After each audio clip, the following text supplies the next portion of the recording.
Welcome back. Apologies for slight delayed start.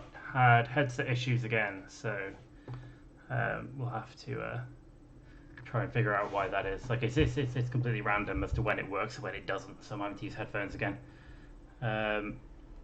Cool. Yeah. Welcome back to KSP Science Mode playthrough. Yeah.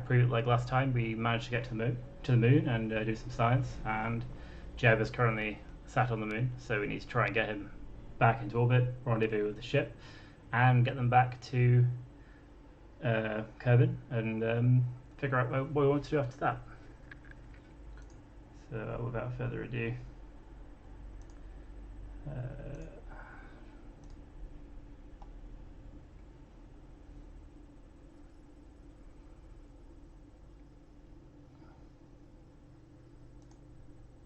I'll just go straight to the moon.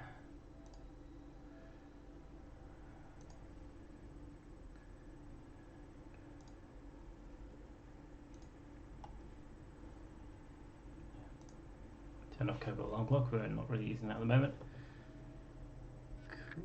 So, I had a thought that we might be able to get the science out of this thing if Jeb can jump on top of the lander. So that is what I'm planning on doing at the moment to see if this works.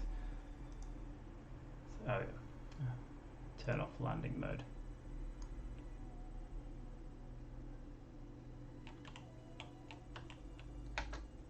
Okay, let's see if we can see what kind of jump. We also have the RCS pack. Let's see what kind of jump height we have. That should be enough.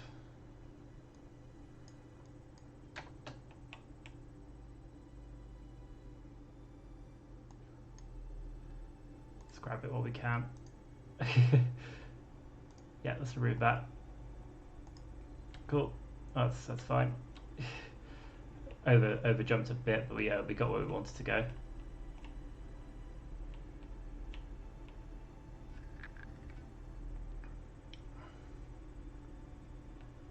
Right, let's see if we can get back in as easily as we did last time.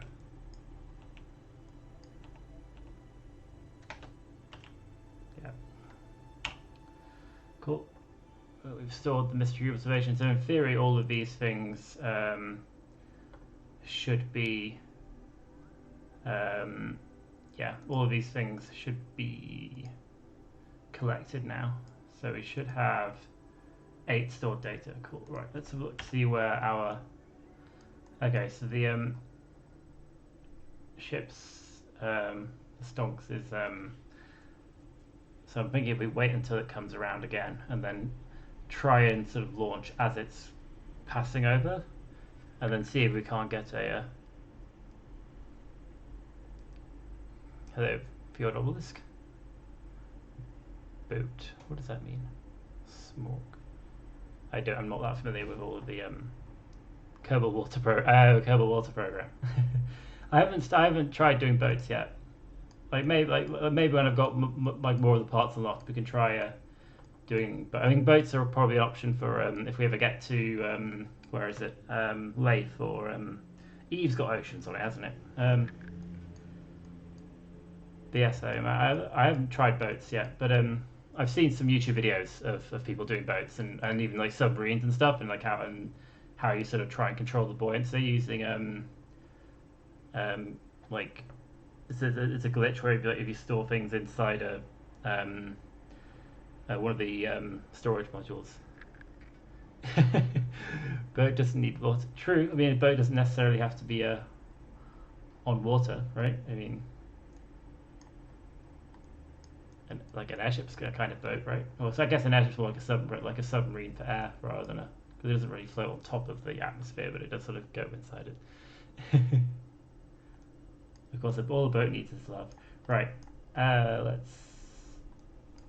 gonna try and do this. Firstly, let's just get ourselves ready for launch because you don't need to worry too much about limiting our thrust because we're taking off now. We're not really that bothered about controlling our thrust for landing.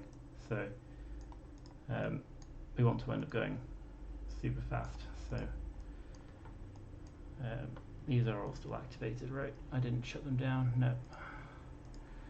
Cool. I'm gonna try for a Yeah, I'm gonna try and do a rendezvous on ascent, but if not, then we could always just get into orbit and then worry about the rendezvous later. But I've never actually tried it before, so I'm going to give it a go. So I guess if we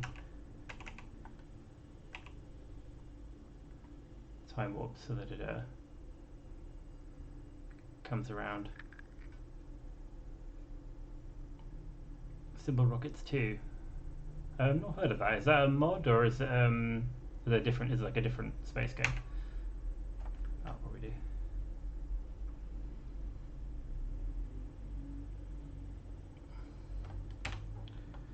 Okay, so which way is 90? It's kind of that way.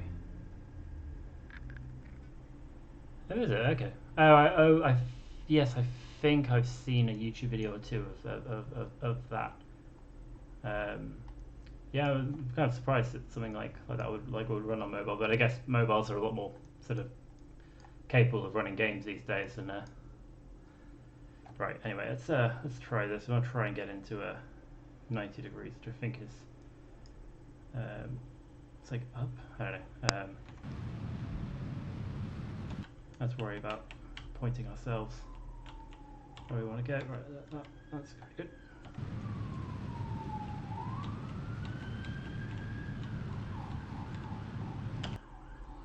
Okay, our axis is way up there. Let's set you as target.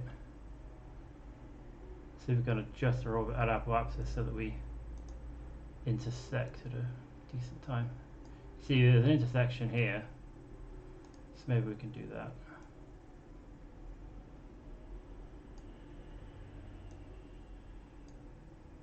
Nine kilometers.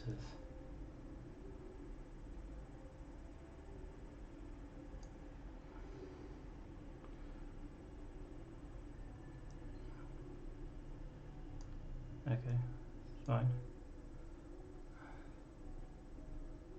Could probably get ourselves down from 9 kilometers using the because essentially if we can manage to, we could try it. I mean, we've got plenty of delta V.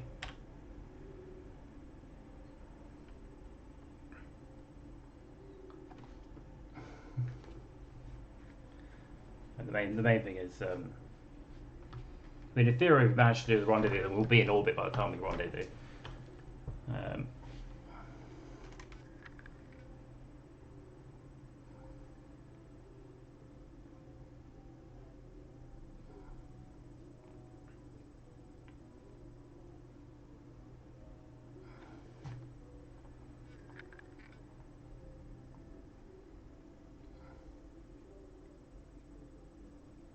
Top ring. You may have to break the step. You may have to break down what that means. Again, I'm not super familiar with all of the Twitch memes and lingo. I don't even know what half of the. I don't know what any of the emoticons actually mean, which is why I never really use them when I'm in Twitch chat. Cause I'm like, I don't want to miscommunicate something.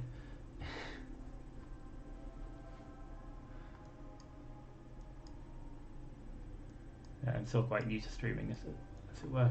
Right, we're going to go like a minute and 40 seconds. There's no real point time warping.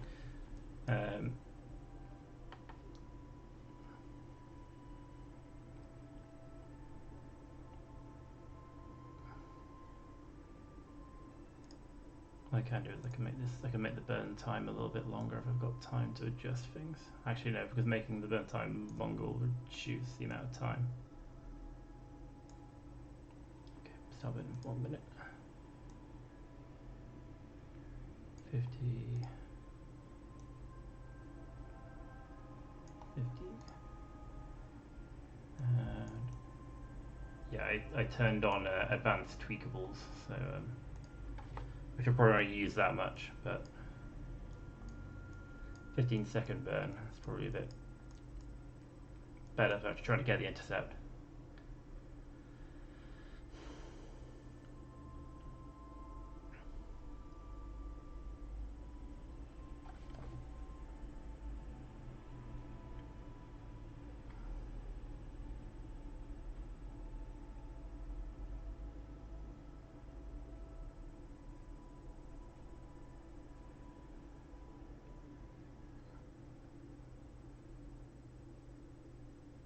Okay. Right. I need that one explained to me. I'll let me just do this burn and then I'll be able to get back to you.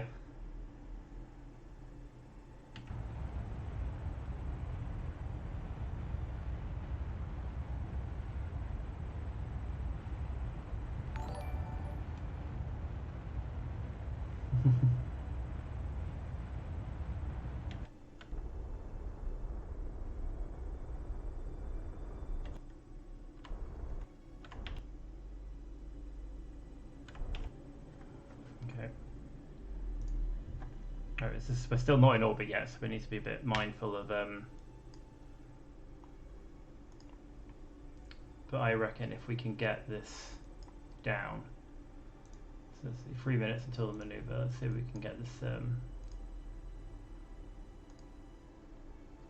let's see if we can't reduce this down a bit with another maneuver.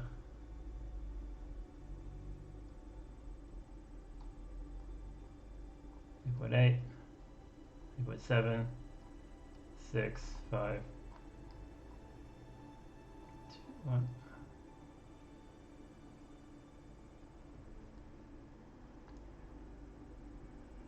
Okay, that's not right at all.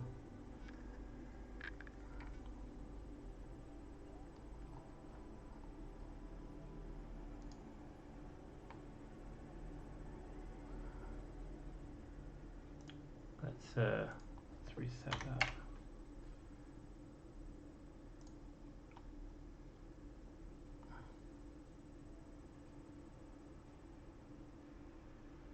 We do want to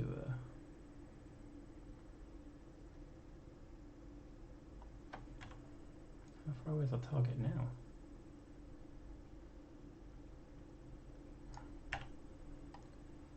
Okay, right with there. See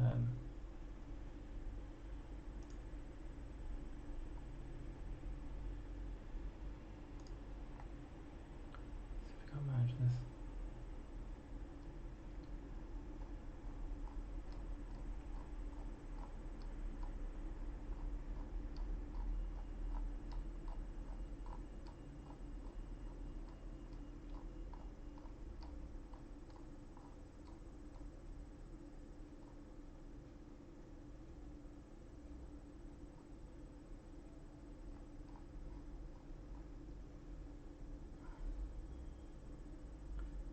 I think it might just be easier to do the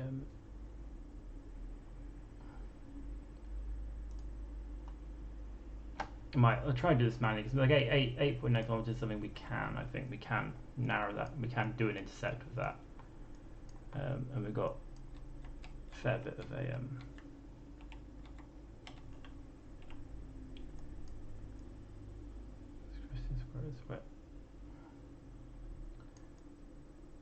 we're pointing anti-targets. So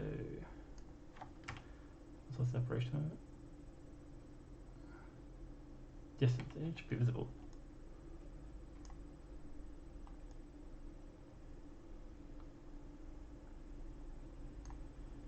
We can't just see the target reticle.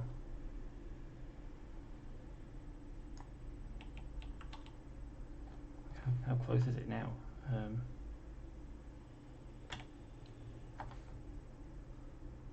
It's like 8 kilometers away. Why can't I see it? Oh, it's below me, that's why. Okay, right.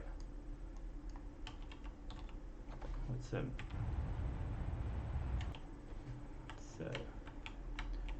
pop our and let's get up. Let's align our okay,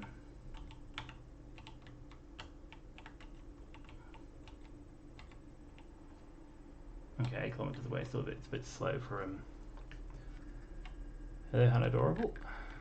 Yeah, I'm not sure if your obelisk is really talking about. I'm guessing it's some kind of meme. Right, let's drag our prograde onto target rather than pushing it retrograde onto anti-target because we're still quite far away for 17 meters per second. So, yeah, that's too much.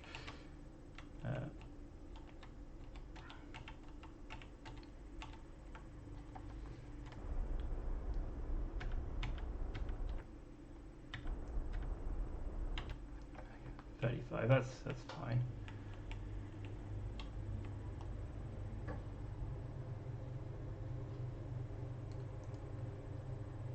See, our intersect one's already down to 800 meters. So yeah, the basics are like if you're burning, well, if you're messing around your prograde, burning will pull your prograde. So if you pull prograde to stay on top of the target, then you're always flying towards the target, and then it's this question of managing your speed.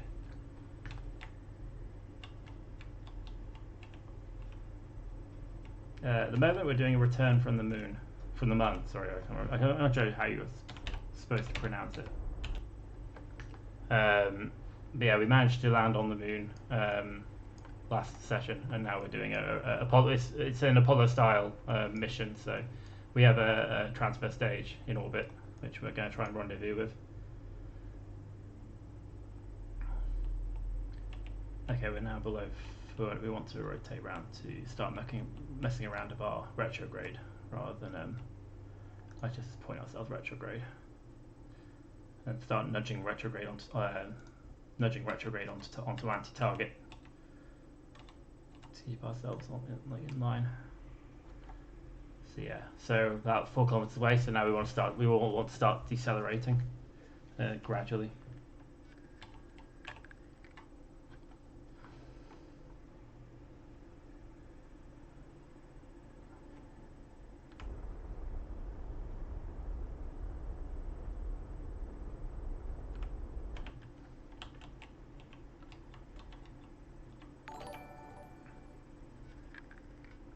Ah, thanks for the host, Donut. How are you doing? Let's see if we can go in the thing. I have no idea if we're actually in the chat. There you go, it's perfectly aligned now. 2.7 kilometers to go, 27 meters per second. That's pretty much exactly what we want. Yeah, whilst we're still aligned, because I mean, if you look now, our orbit, we should actually be in orbit now. So by the time we actually reach them and we've decelerated, we should be on exactly the same orbit, which is generally how orbital rendezvous works. Oh yeah. Oh hey Donut. Yeah, I know that I usually stream at your dinner time, so thanks for hosting.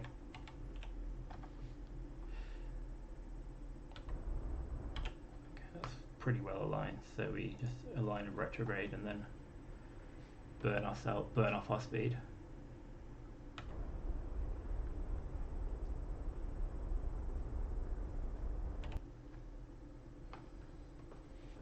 You see down here in our bottom, in the bottom here is our intersect distance and time. So this will change as we're burning, but like I want to come to a stop about, like I mean for this kind of thing, I'll probably stop about 20 meters away, and then I line everything up and then go for the oh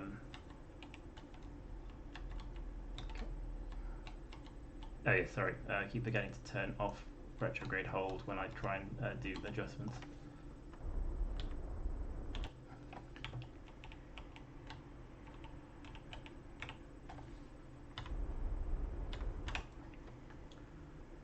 Load 800.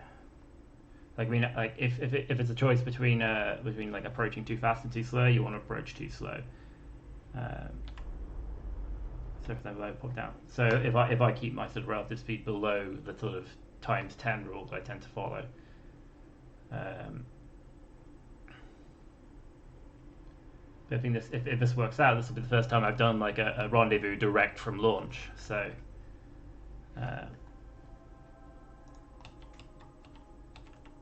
Should be quite fun. Bit of achievement for me.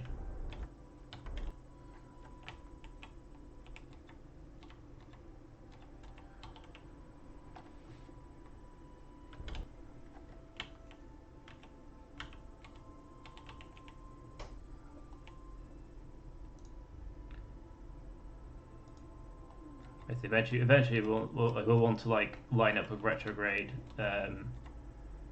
like as soon as like when we get to about 2 meters per second or so, because like below 1 meter per second you can't do, we won't do the retrograde or prograde hold automatically. Although you can sort of do it manually, you can eyeball it, but 400 meters. You see the intersects now down to like 9 meters, which is closer than I would want to go, but which is good because basically what we'll do is we'll stop when we get there.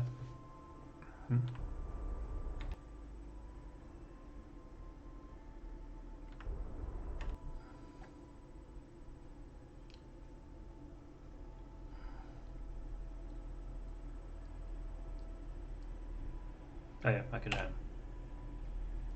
think.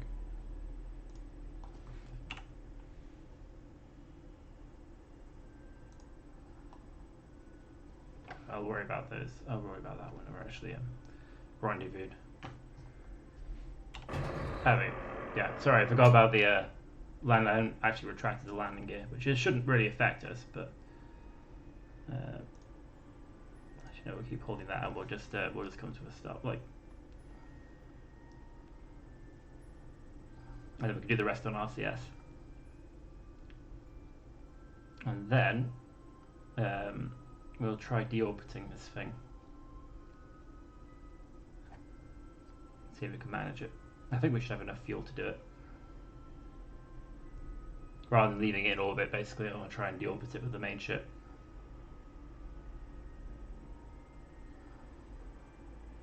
There's not a lot to see about it because this is happening on the night side of the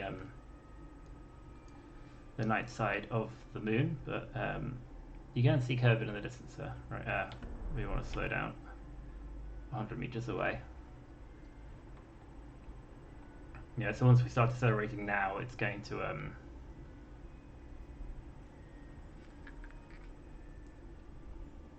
it'll switch back to the like heading hold rather than retrograde hold because it'll lose the ability to track retrograde.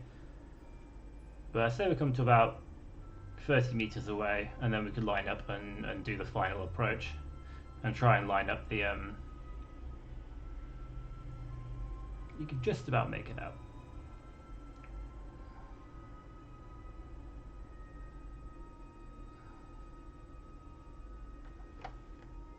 Actually, I can do the rest on RCS to get it fine tuned.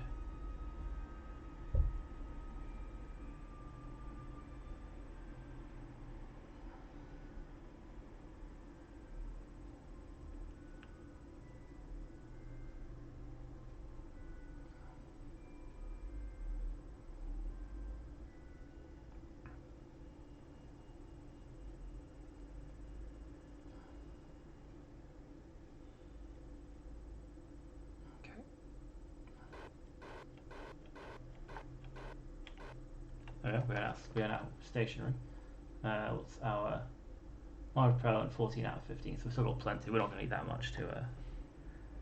So switch to you, see what your electrical consumption is like. Electric charge 649, that should be fine. That's probably enough to turn the lights on. So we need to find control from here. Oh yeah, we'll switch back to this and control from here and point ourselves towards target.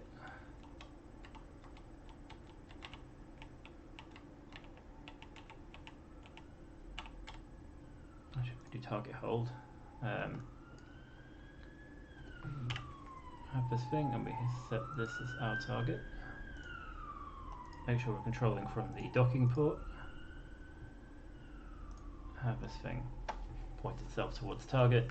This is like the easy way of docking, because like in career mode you have to like unlock these SAS hold options by unlocking probe cores or leveling up the Kerbals, whereas in science mode all your Kerbals are already like 5 stars, so they have all of the options available, or the pilots do anyway. So we have this.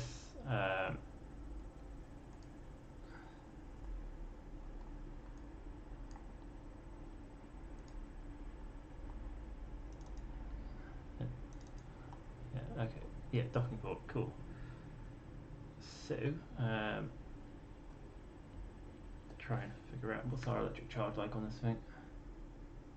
Again, we're fine. So let's turn the lights on here. So I just want to know where I want to try and line up the doors so that so that it's easy to do the EVA between the two. So I think, yeah, the crew hatch is on that side, so I want to rotate, because the crew hatch is on the opposite side of the light here.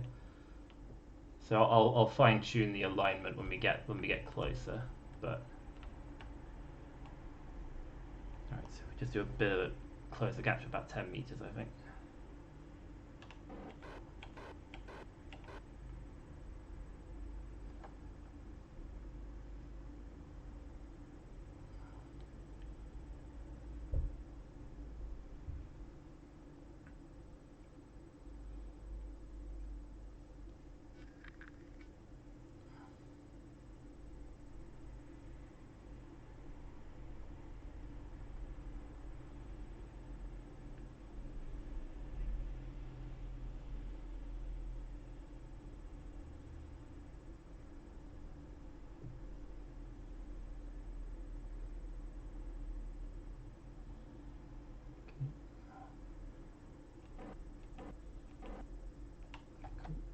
Still trickle lines. The crew hatch is on this side.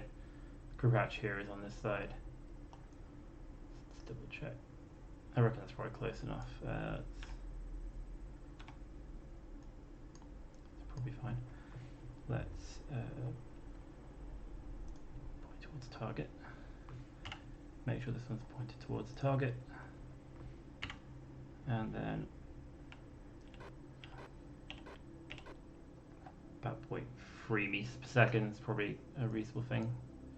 But in theory, I mean, there's a slight misalignment, but these things should keep pointing at each other, so we should just dock.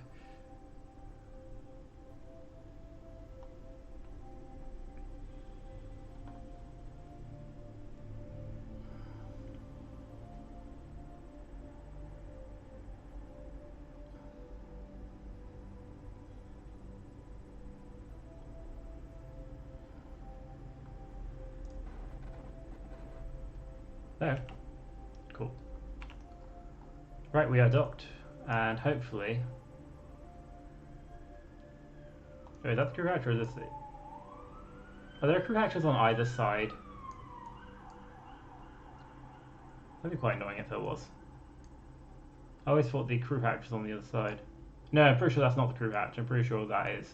This is the crew hatch, because the sticky outy portal, I think, is the opposite side of the crew hatch on this one. So in theory, it should be this case of doing EVA here, grabbing the stuff, EVAing into the thing, and then we can decide on... so yeah, let's try that. So we have EVA jab here, turn on his little lights so that we can see what he's doing.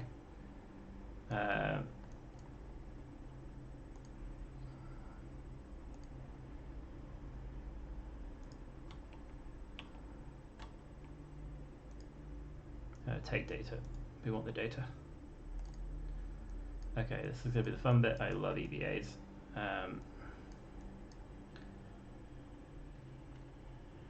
Let go. RCS. Okay, we are traveling backwards, so we want to go forwards a bit. Oh yeah, sorry.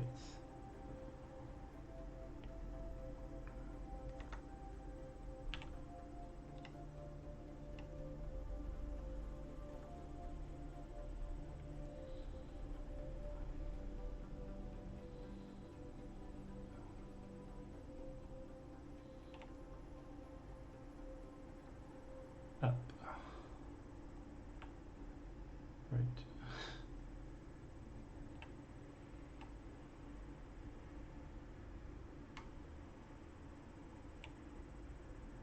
Forwards.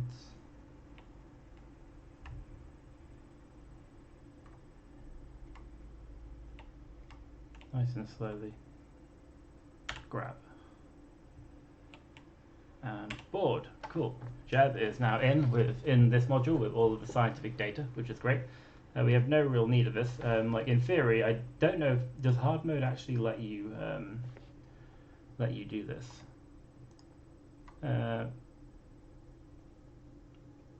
It does.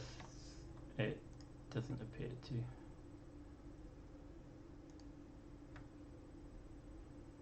Yeah, I guess that makes sense. So it's essentially like sometimes you can transfer fuel, but I'm assuming because there is a heat shield here, it basically means that, like, you can't put any, like, in theory you can't put any like you can't put any like piping through a heat shield in theory, so you won't actually be able to transfer fuel from one side of the heat shield to another. And I think hard mode probably enforces that, whereas I think the regular game modes possibly allow it. But yeah, let's just shut these down because we don't want to waste fuel by burning in two directions. So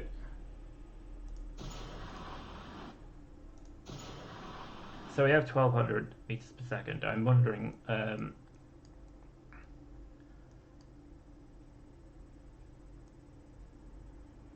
although what happens if we, I don't think we'd have enough, would we? No, let's do it with the main. Let's do it with the main thing. We have some fuel left in here, but probably not enough to actually do the job. So we're currently in orbit. I want to find out how much delta V it would take to essentially deorbit, so that we can slow down, decouple the lander, turn around, speed up again. So like it'll be most efficient to do this at apoapsis because that way we're doing. So if we were to say add a maneuver here,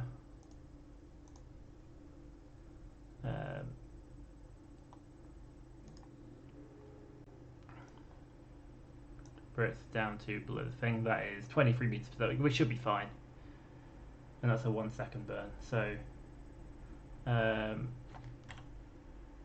if we were to take this so that it's a bit more of a burn, so let's say 30%. We just want to know how long it would take. So like essentially what we're going to do is we're going to do a slight deceleration, decouple, slight acceleration. So the way this is going to work is if we point retrograde, burn, decouple, point prograde, and then burn, I think that will be fine because it should rotate around our center of mass. But essentially we're not actually going to like point at the maneuver node here, we're just going to point retrograde when the time comes. And then we'll worry about getting back to Kerbin. Essentially just means we leave this in and we can have this crash into the surface once we're back in orbit. So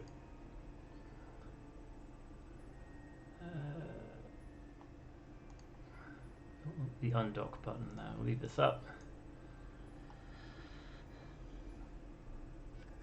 And we'll go, yeah, because we're going to want to flip around and then burn away to reorbit ourselves, which will be a quicker burn because we're going to have less weight, less mass. So let's do that.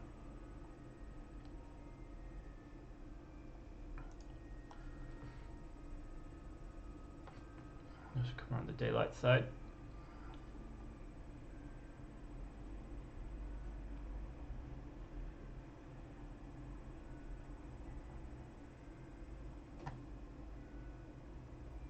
Let's keep an eye on the electric charge, make sure we're fine for that.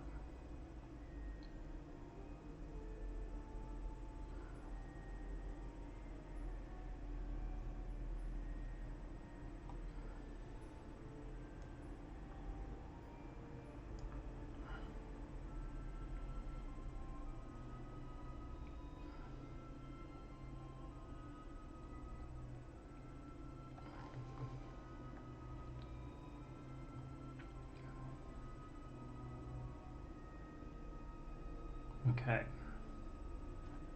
Just make sure they're all in here. Yeah, has to be jab. Make sure there's nobody in here.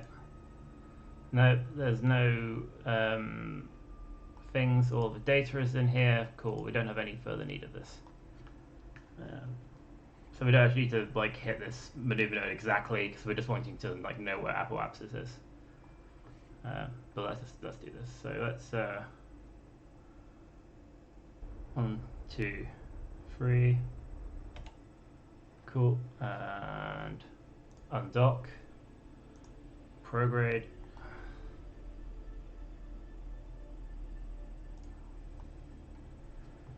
And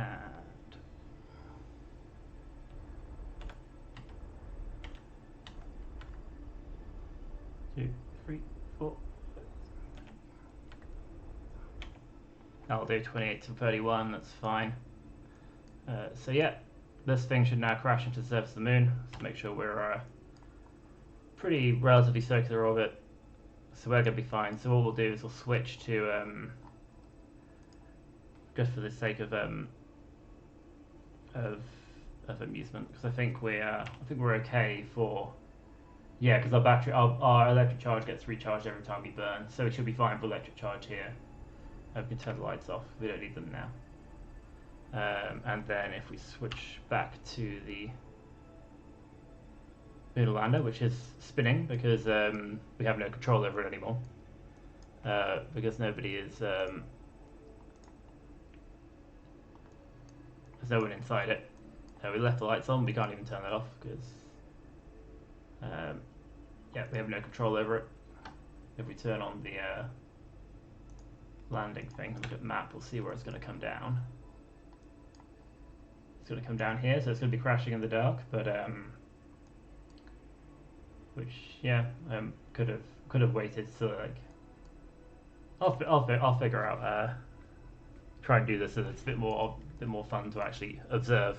But I think we could just time warp down to let's move on here, and let's just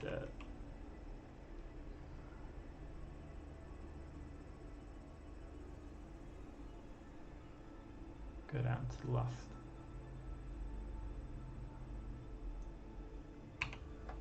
last 3 kilometers.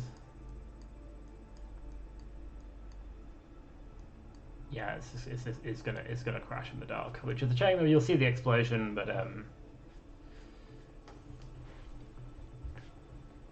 to salute the beam as it courageously smashes into the surface. Like eventually, when we want to start collecting seismic data, we'll want to crash stuff into the surface of planets. So. We won't really get anything useful out of this. We're just getting rid of space junk. There we go.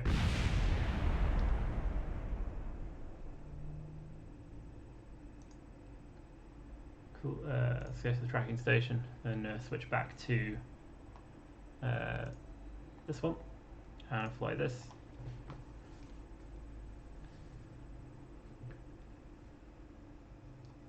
Cool. Right, let's see about getting back to Kerbin. So we have 1,752 meters per second, which is well more than we need. So we should be able to hopefully pick our landing site.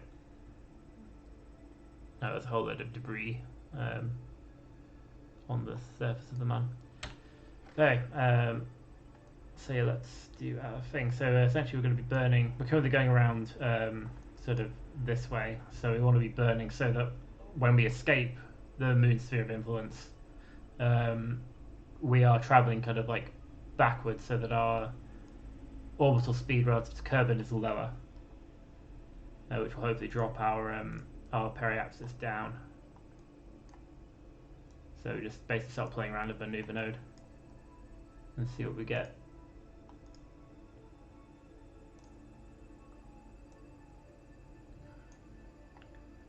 What you can do is you can move this around the orbit, because sometimes like changing when the burn happens can, you know, it uses the same amount of fuel but you get a much different result. So there you are, 92 meters periapsis, which is about, like, you know, roughly where we want to be. We can burn a bit more to get it down to like 80. And we're getting like 300 meters per second delta V, which is going to leave us like 1400, which is more than enough to decelerate to get to recircularize at Kerbin.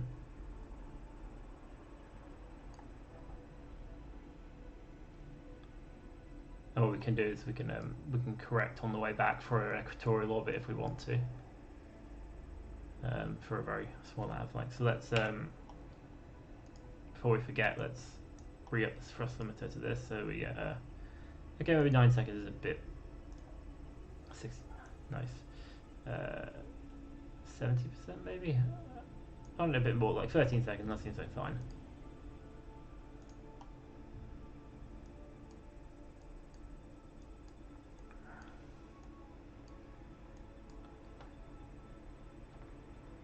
Cool, so let's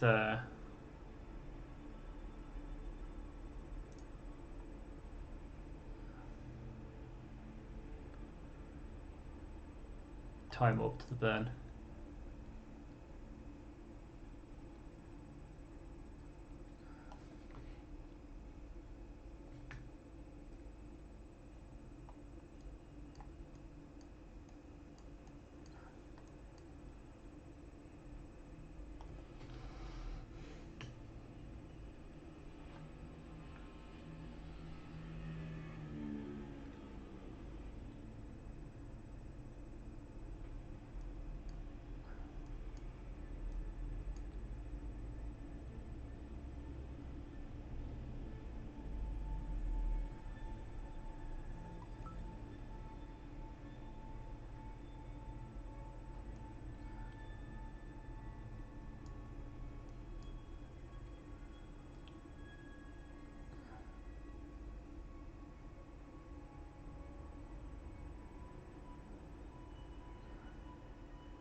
The actual result is 80 kilometers, that's fine.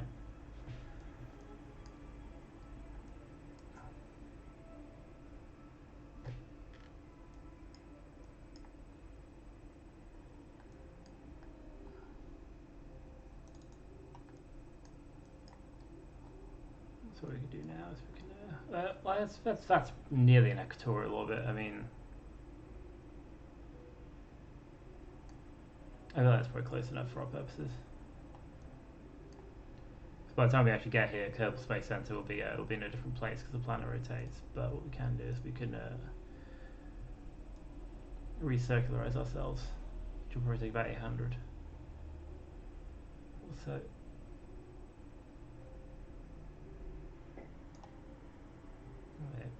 it's a little bit too much.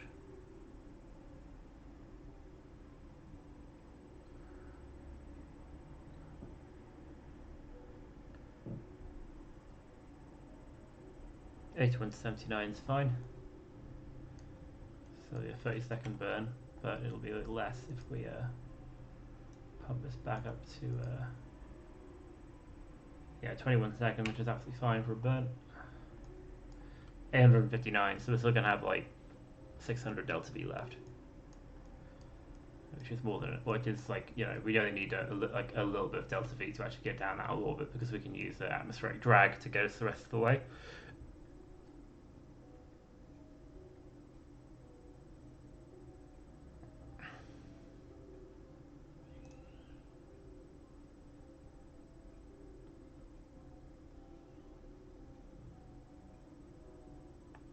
Cool, and let's say it's 4 hours and 56 minutes, so it's almost a day later. So Kerbal Space Center will be around about probably like here, because it rotates once every 6 hours in game time, because each day is 6 hours long.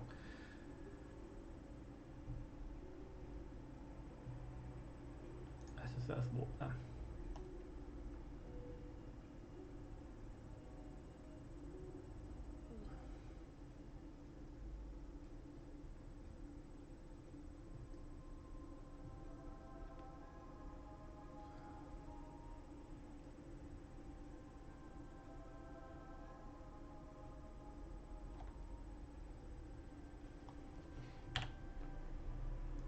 Get a lot of things happening on the nighttime side.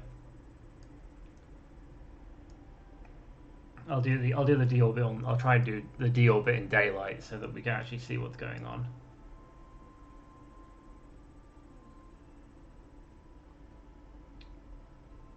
once I get solar panels and stuff, I can start adding like lighting to the ship so you can see it in the dark, which will be useful for docking and stuff as well. Burning into sunrise, I think.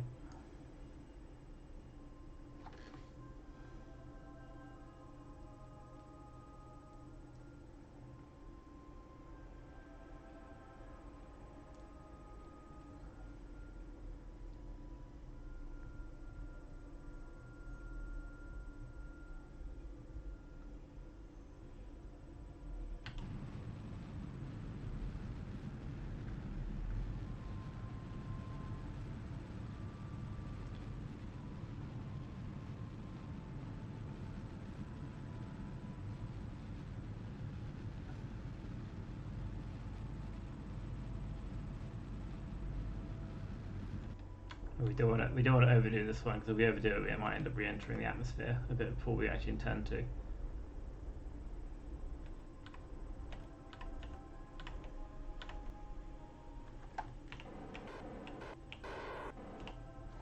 There you go. So yes, our period is 78 to 82. So it's not exactly perfect, but it'll do for our purposes. So yes, as the sun comes up. Right, so the kill space enters on the nighttime side.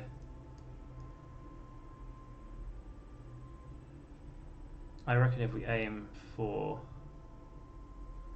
somewhere over that ocean there, so I say we add a maneuver there, drop our very axis down to, say I usually aim for about 35 kilometers. That's usually more than enough to get us to the orbit, especially from low Kerbin orbit.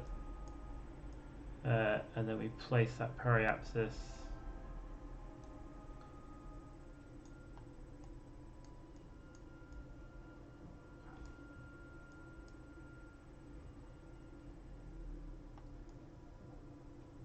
I reckon that will do, because I mean we're going to come down before that periapsis, because we're going to start hitting the atmosphere around about here.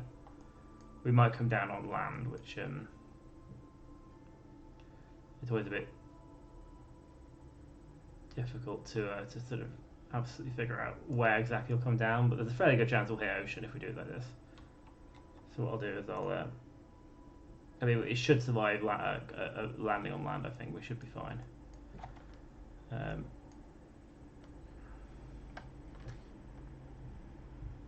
I'm just gonna eyeball it.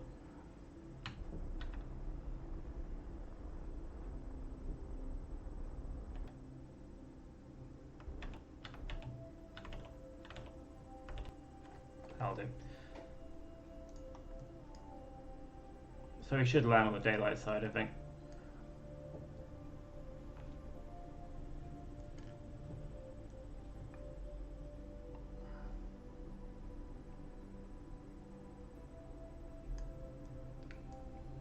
We might come. Well, it's too late now.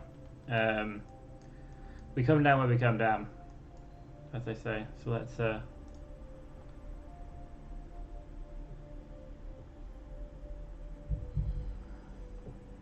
It'd be a bit annoying if we killed everyone on landing, but we should be fine.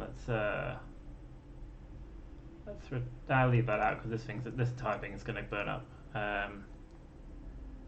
So this should be that one. Yeah. Drogue chutes, main parachutes.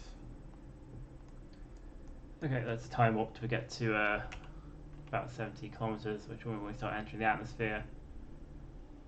I suspect we might miss that ocean, but we should be okay to come down on land.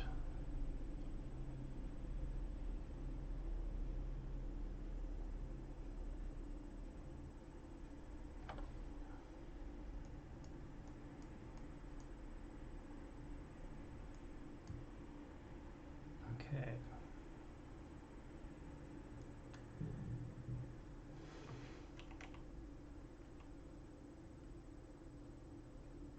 Down to about 65 before we stage. Right, let's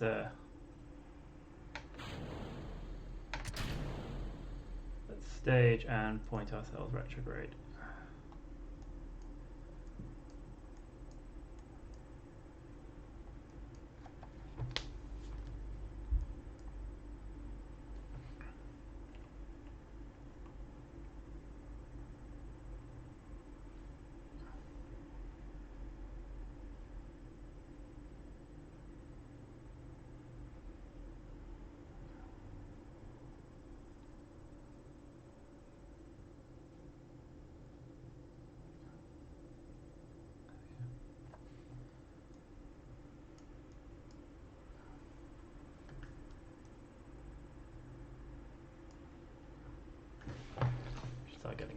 some flames at some point soon. As the compression heating. There we go. We've got landing. We'll keep that up because it'll be interesting to see where it thinks we're going to come down. Because at the moment, because this thing's basically, this thing's like rapidly moving this way, so it's probably coming down over land at this point. Hopefully nothing. No, let's see him back in.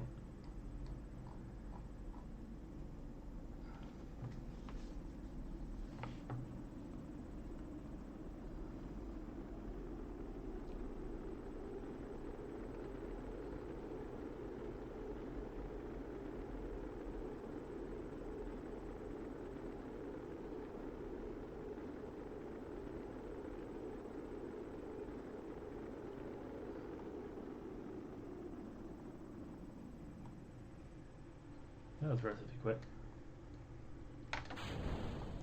Let's stage our parachutes. Yeah, we're not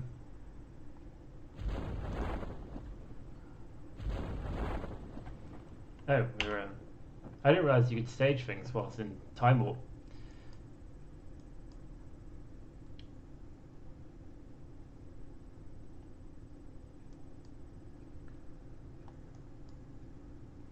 Yeah, I was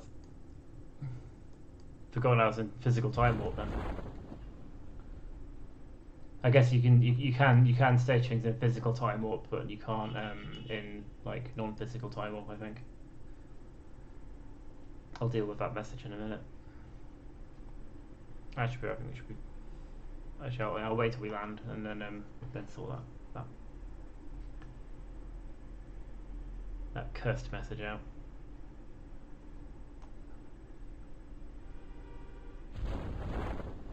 If I wanted to become famous, I'd be making much more of an effort. Cool, 6.4 meters per second. I think we'll leave this thing on because I think this thing is rated for 9 meters per second impact, whereas I don't know what the actual command pod is.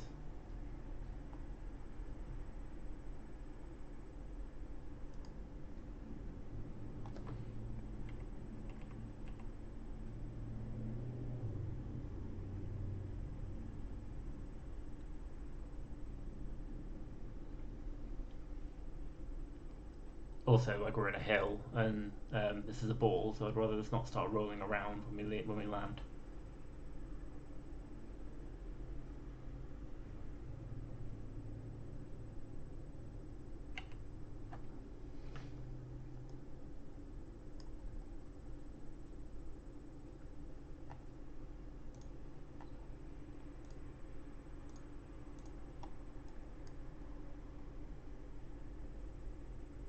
There we go, we are down.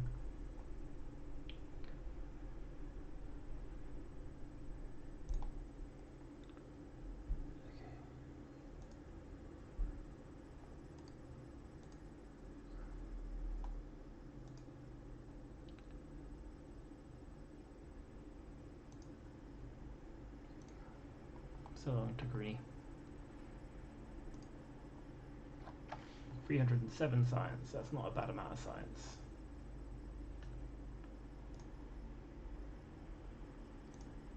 Cool, let's go have a look at the research and development department and see what we can unlock. So we have 300 science, so we can get 3 of these things.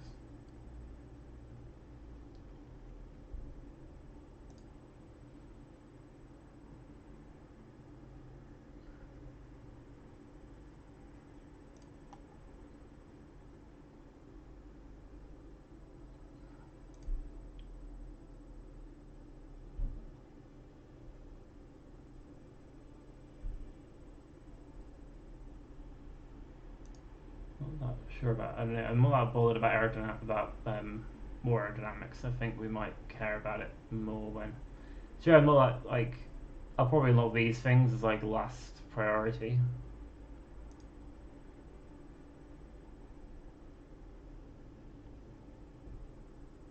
So I can unlock 3 things. Alternatively, I can unlock space. Is that the one that gives? Oh yes, this is the one that gives us the mobile processing lab. So it might actually be worth gunning for that's 160. So we want 250 to get this one and this one. Although having said that, again, like getting the mobile processing lab, that starts so you can use this to start producing a lot more science if you can get it into orbit, which.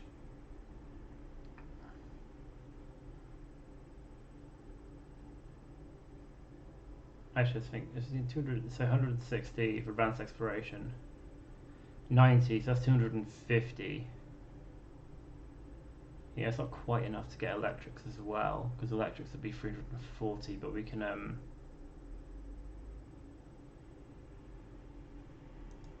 command modules gives you a few extra bits as well, but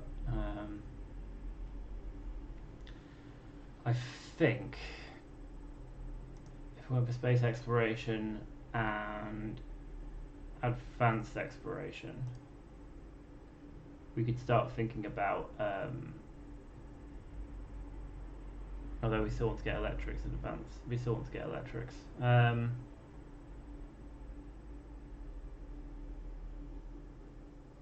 I was thinking we can start considering like space, like putting a space station in orbit if we get the mobile processing lab. And we get things like landers, which means we can make taller landers and like easier to get in and out of. And I feel like we're probably going to go back to Minmus or do another biome on the moon in order to like essentially it's always like going for the thing that gets you more science. So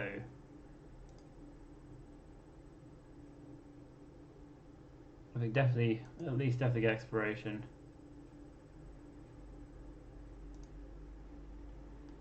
I think it's worth getting advanced exploration because if we can get one of these things into orbit. Although to be fair, like, wait, because there's no point doing this unless we have a way of generating electricity, which is why we need electrics as well. So it might be worth just getting more of these things.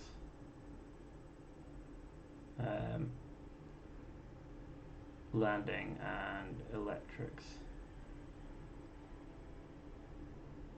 I think might be the best plan.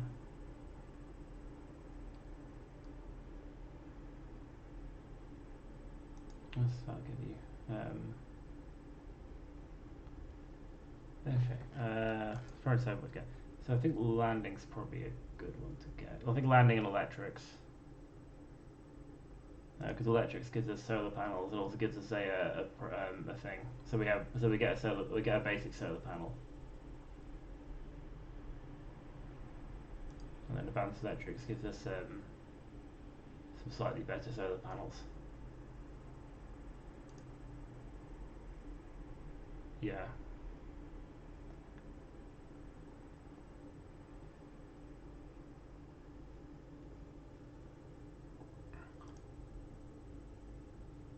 Yeah, this gives us the experimental control station. E.V.A. repair kits is pretty good.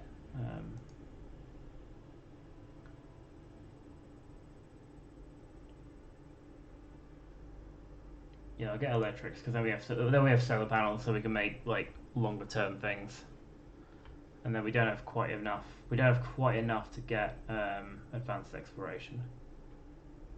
So the question is, do we want to do landing, and then do another mission to get the science we need to unlock these, which I think might be an idea.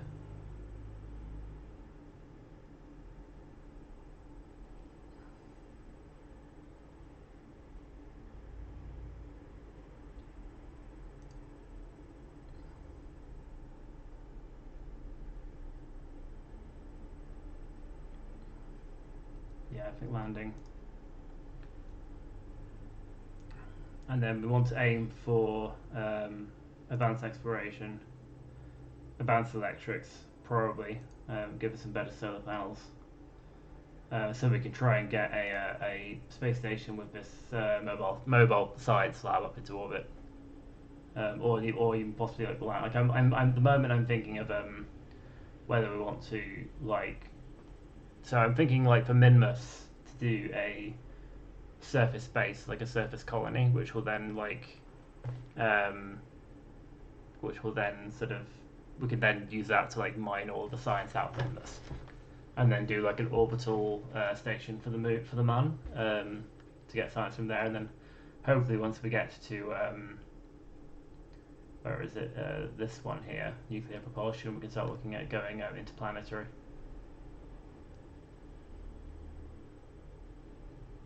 Right, cool. I think we've done here. So I'm thinking a return to Minmus, try and get some more science from one of the other biomes. Because I think there's greater flats and lesser flats for different biomes.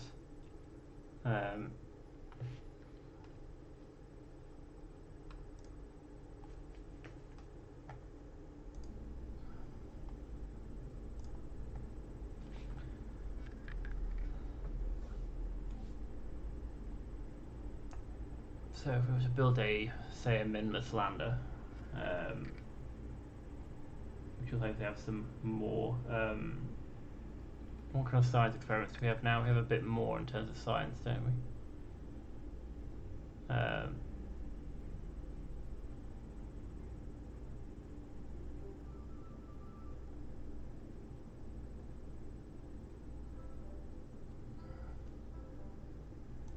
Cargo parts. Oh, we do have some deployable science. Okay, that's worth considering. We can take a small like deployable science experiment with us.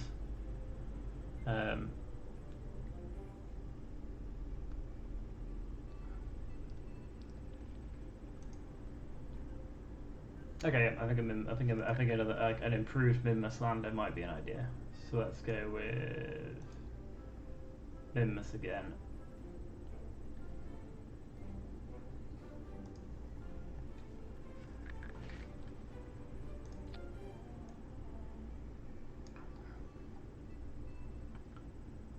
Because now we can do a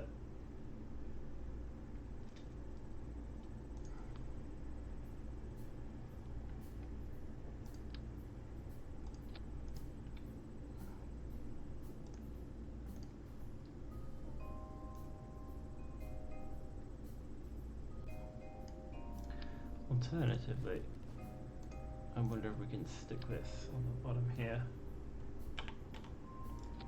like that.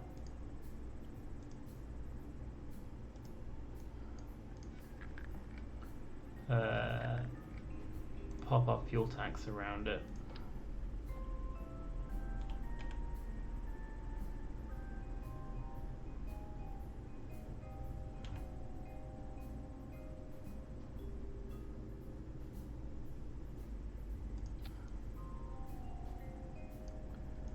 Like so.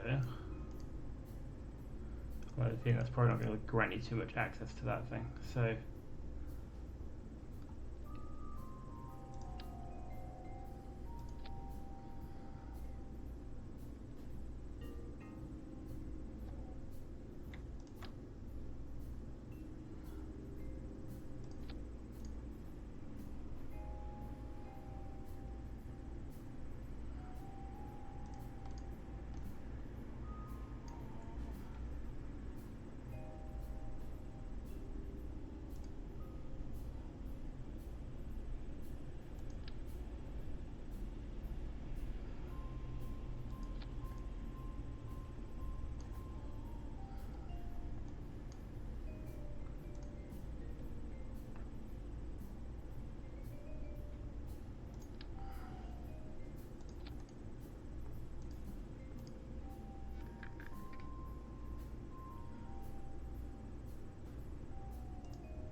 That doesn't seem right.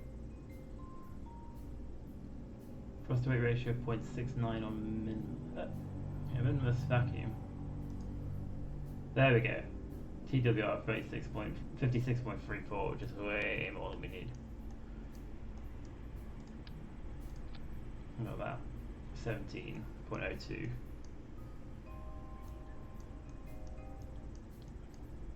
And we should have some basic ladder dues, which we don't need. that many of.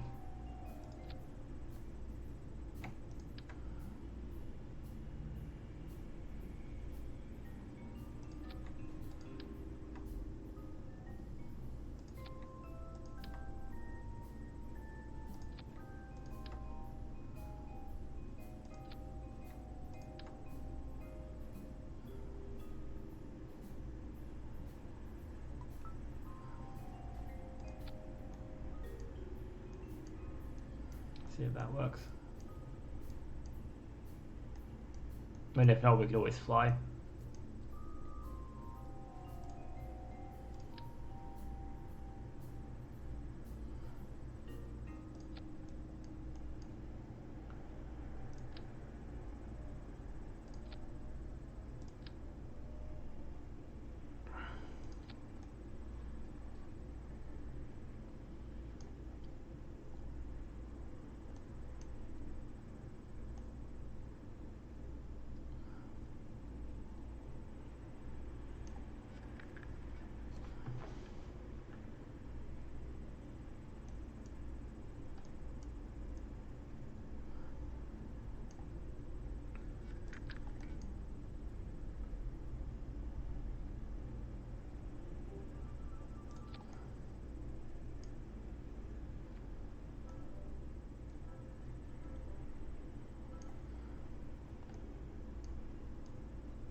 I think I could put a couple of these on. We can take multiple copies of data.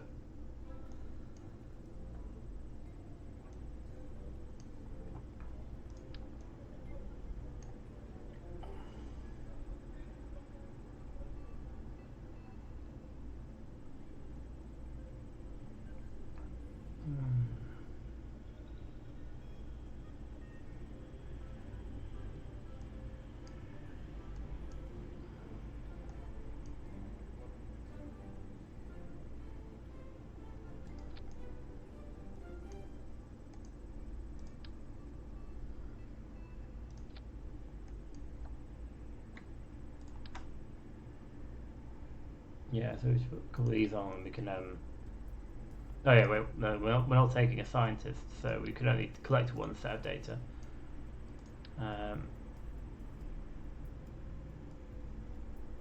Yeah. So we don't need those quite yet, because we're only going to be able to use some of these once. So, as I said, we're able to use the Science Junior in the Mystery Goo unit once. So I mean, we could take multiple of those.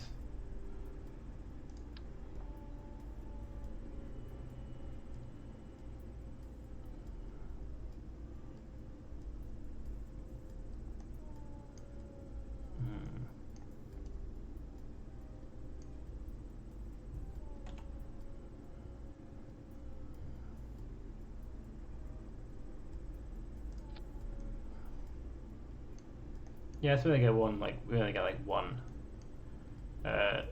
Science Junior set of data, but we get multiple of these. We don't need 4 of these. We only really need like 2. I mean to be able to reach it from here.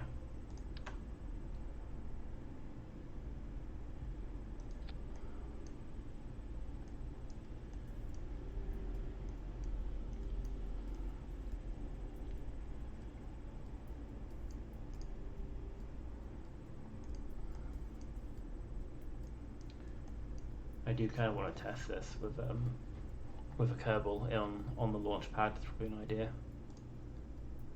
Yeah, it's we can't recover it, but we can I'm gonna try putting this thing on the launch pad and make sure that we can climb up and down this ladder and access these things from the ladder.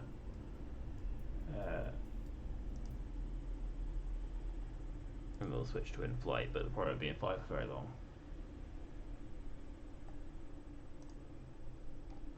Oh, it's dark, so let's E.V.A. Able to climb down, able to climb up. We can. I'm guessing. Let's.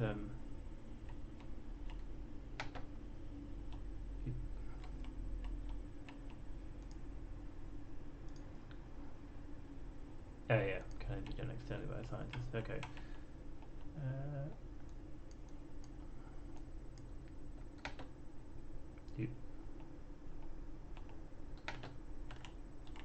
I'm not sure if we can actually get back up there on Kerbin. You might not be I mean, we don't need to worry too much about it, but he's had. God damn it, Kerbal.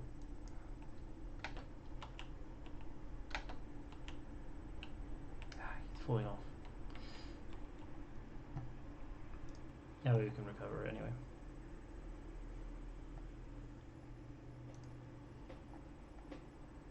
Let's leave it that way. So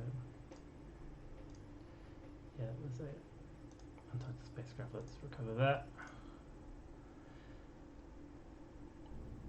So I think like on I think like you don't get like I'm pretty sure you'd be able to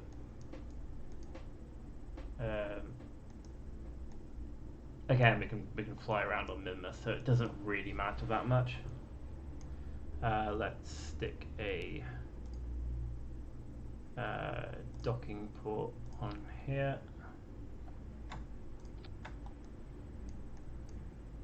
Where's the center of mass right now? We need some this thing's got monoprop in it, hasn't it? Yeah. Out of control, some RCS fluster blocks.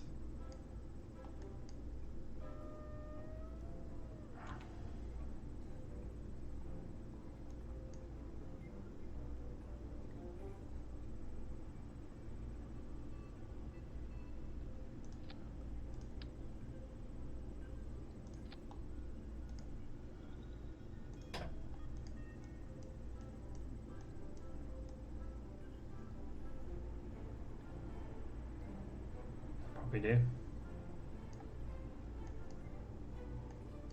Do we have the we do have we do have this thing, so I'm wondering if we can add this in somewhere, because then we can like remote pilot this thing and when we're done. Do we have structural tubes? We do, T12, let's stick that there. Stick the octo inside it. Configure the naming here, so this is going to be like name priority 1. Configure the naming as landing space priority 9.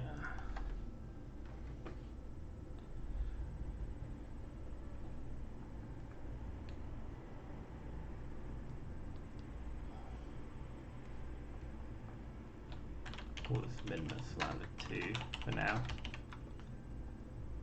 Come up with a better name at some later point.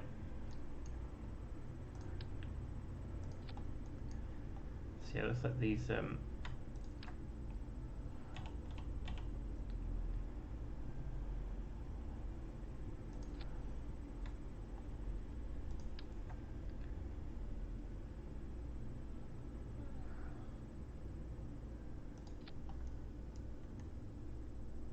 so basically this means that we can actually pilot it remotely once we're done with it.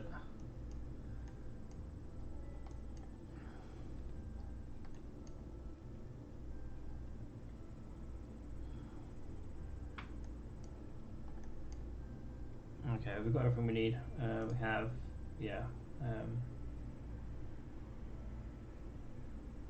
way more delta V than we'd ever need in a lander.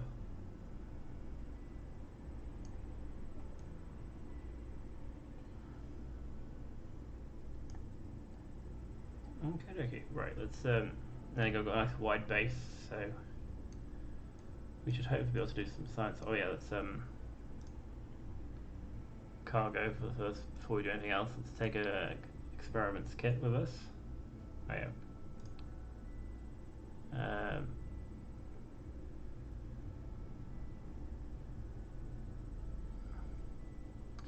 We won't bother too much about these deployable things yet, because I want to unlock some more of them and then like put down like a single like deployed science site, because you only get one of them per planet or per celestial body. So let's reroute to this thing, so it's all one unit. Let's open up the sub-assemblies. Actually, we don't do that yet, because we're going to Minmus Lander 2. Let's save this, and let's do a rocket that will get us to let's do a similar thing to what we did for the M.E.M.E, but for Minmus instead. So let's do a new one.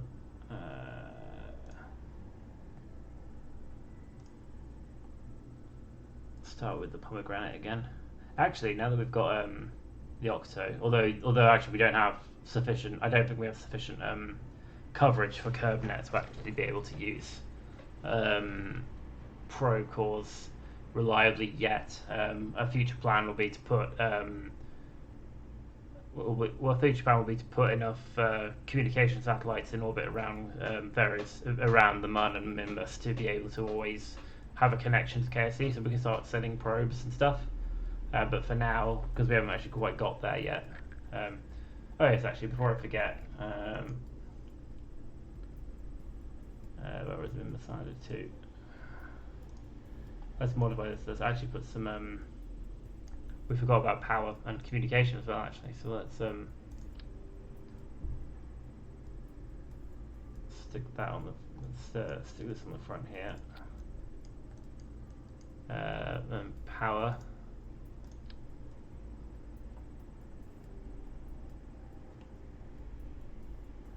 Let's have some batteries, and then we can pop some.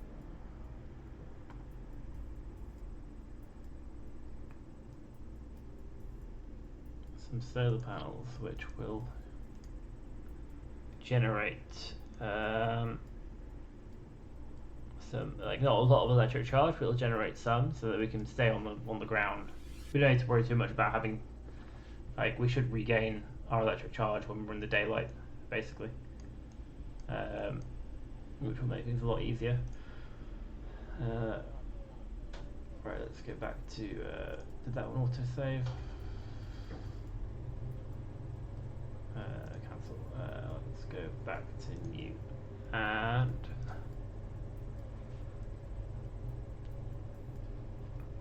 I don't think we really need the pomegranate because we didn't really use the scientist when we went to the month. So if we're going straight there and back, we could probably just do it with 2 rather than 3. Just take 2 pilots. So let's before we do anything else, stick this stuff on here. Good old re-entry.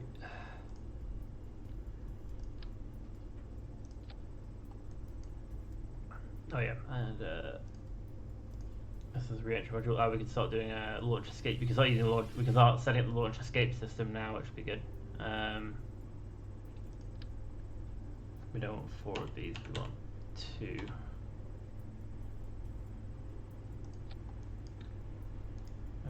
Set these to min pressure. Wait, 3.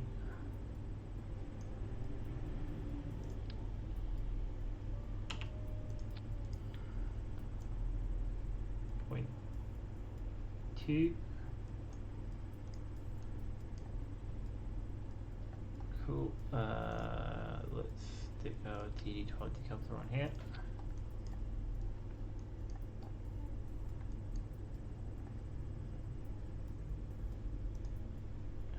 Cancel.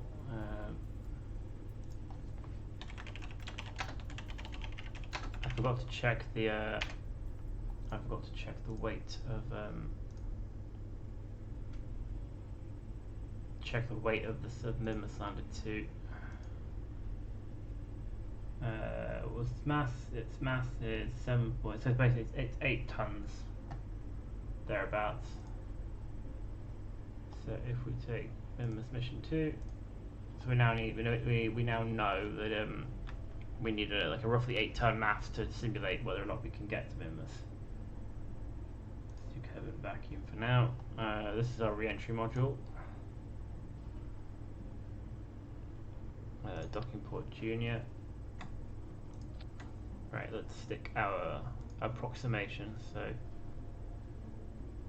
9 tons. There you go. It's more than we're planning on taking with us. So we need, I think it's about 1,200 to get to Minmus, and about 1,200 back. So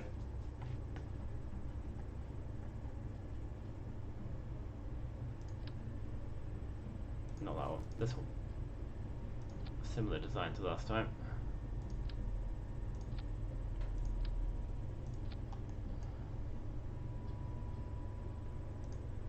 These seem to work quite well for us.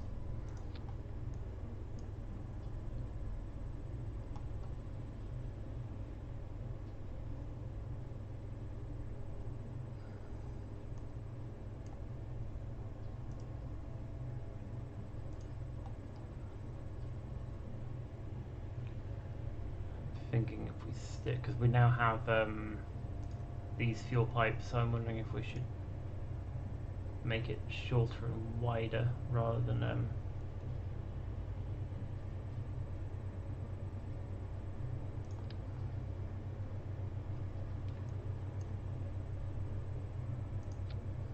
so like this, and then stick some more fuel tanks on here. So like say these.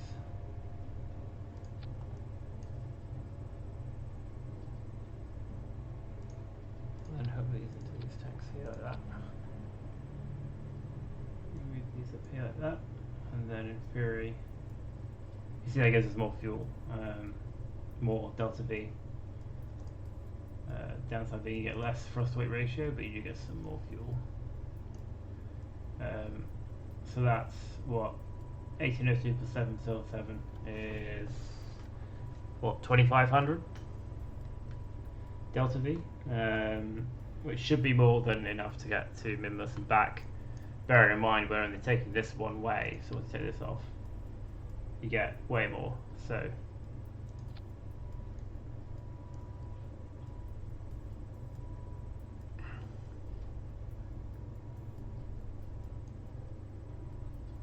okay, that's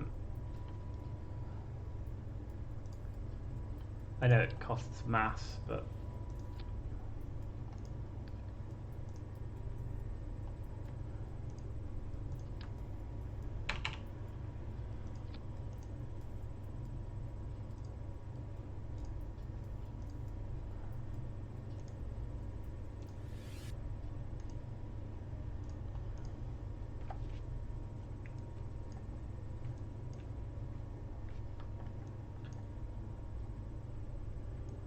let's stick some struts on here.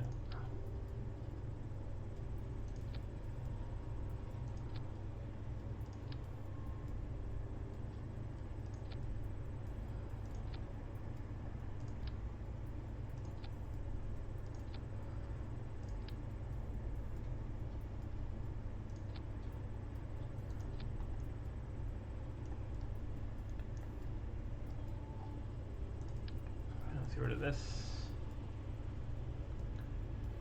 Let's add on the it's in utility launch escape systems. This is the fun bit. So this is the thing that I had on Apollo, where this thing will fire, basically drag the Kerbals to safety if the launch goes wrong. Is essentially the idea. So let's get our stack separator.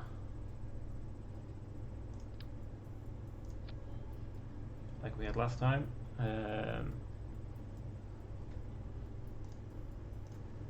Merge in our member slider 2. Like so.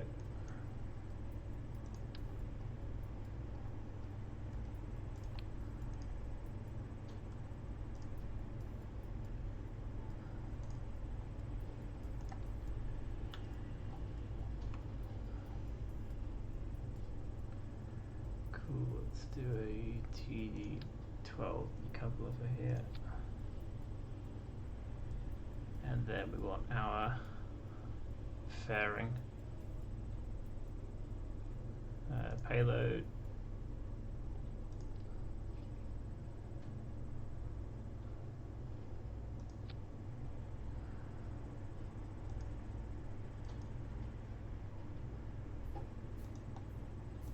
Oh dear, this isn't going to be big enough.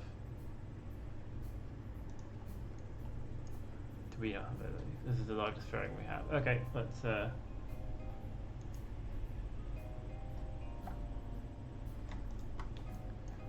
we need to reconsider this then. This design. We don't have any smaller fuel tanks, do we? Not yet.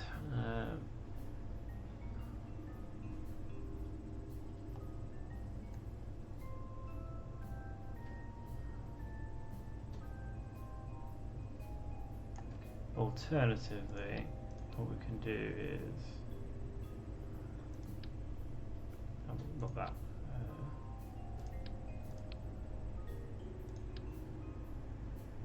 Get rid of this.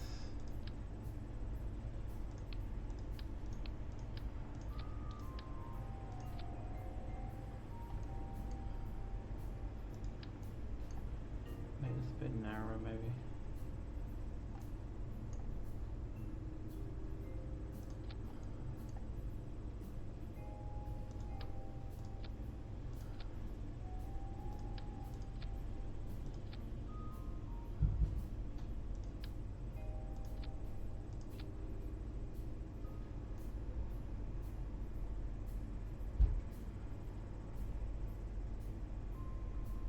Nice, I think I placed them center first, and they were attached there. That's all I wanted. Right.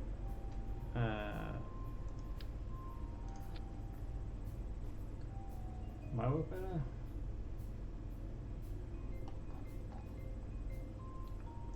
Again, let's stick the big fuel tank back on top.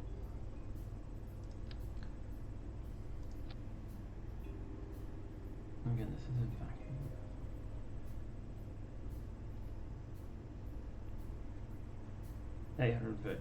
$883 versus $1211.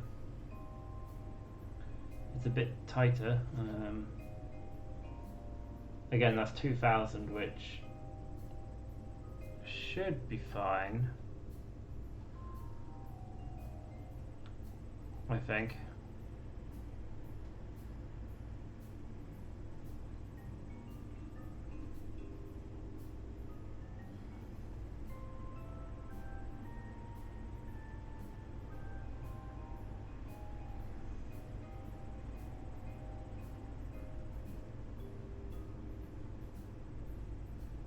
You basically use up all of this stage, and then like about 400 of this stage to get into Minmus orbit, and then so you'd have 800 left.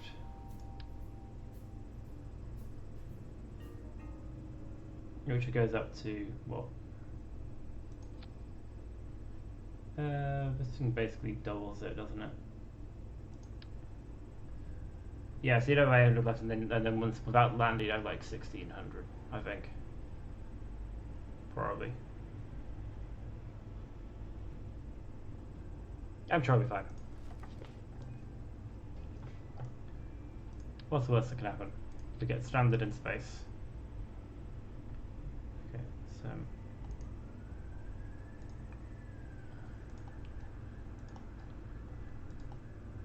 now in theory, can I close the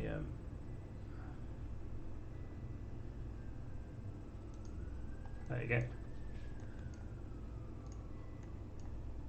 That is a launch escape system in theory.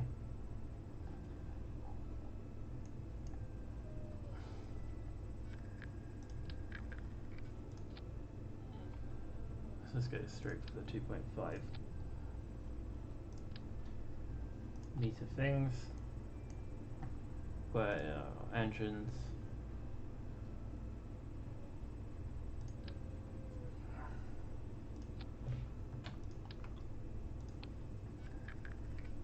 So we want to get this thing into orbit. Go worst case scenario at 1700 meters per second with a thrust to weight ratio of 0.71. So that's not good enough. That's not going to cut it.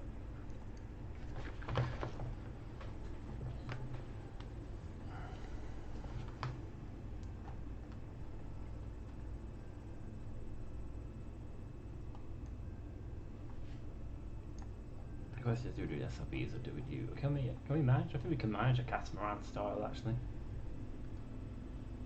We don't have the small separatrons yet, but I think lacking separatrons is the thing. I don't want to do a catamaran style launcher because without separatrons, like it'll be a bit difficult to. It'll probably explode on separation. So what I would probably do is try and like. I guess do like separate boosters down here. So basically what I'll do is in coupling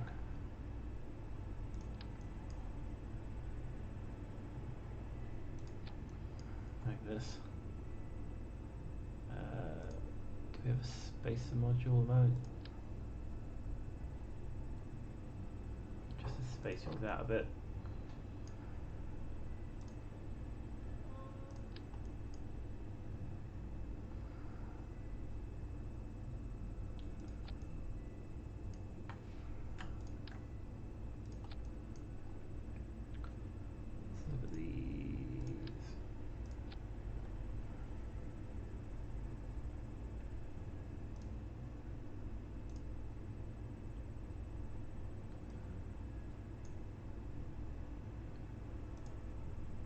.09, so we've just got enough thrust to weight ratio.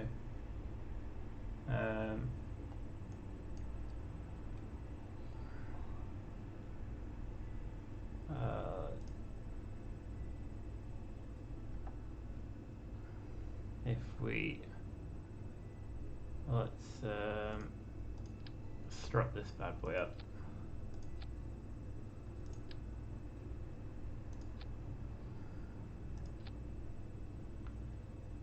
And more down here.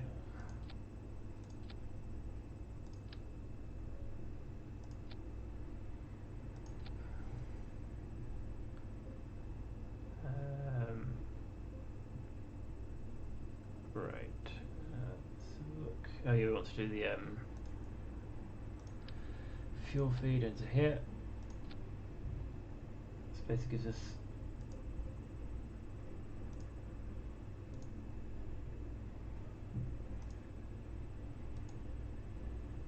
Yeah, again, not quite what I'm looking for thrust to weight ratio wise.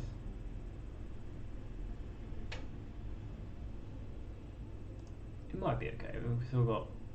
We're certainly on like 3,100 meters per second, and we want a bit more delta V off the pad.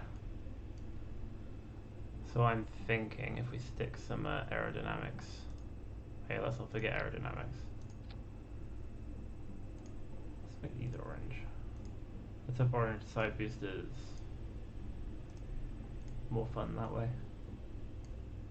Everything's more fun when it's orange.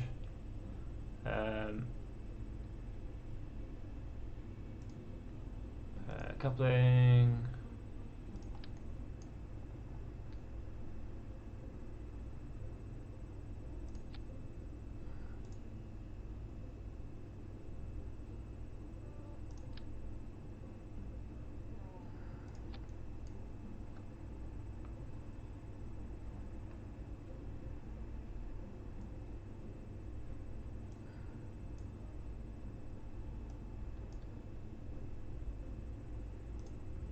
.41, that's probably what we want.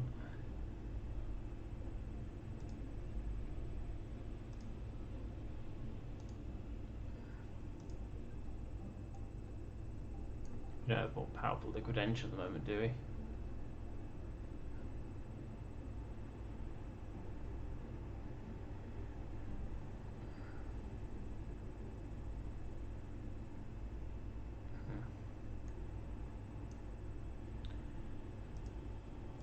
This might make it out. This might make it into orbit.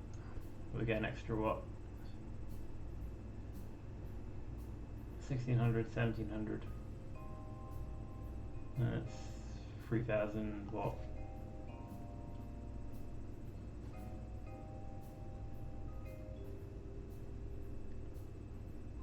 3,300. It's nearly enough.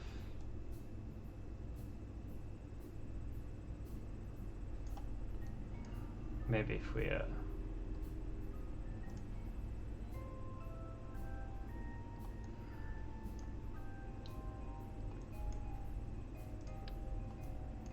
I'm thinking if we do something like this.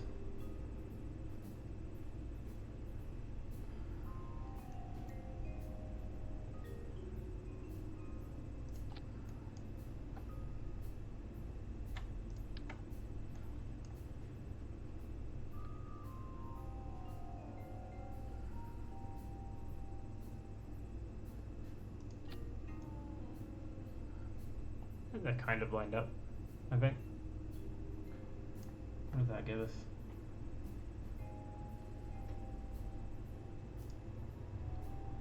.62, 613, that's like 2,000. That should be enough.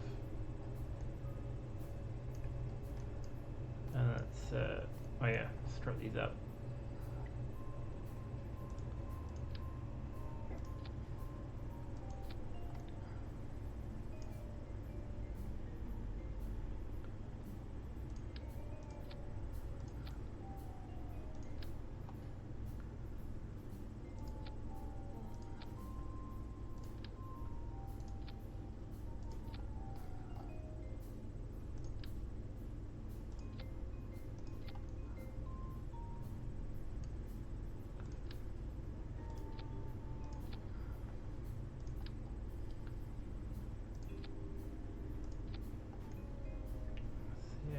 Ridiculously large launch systems.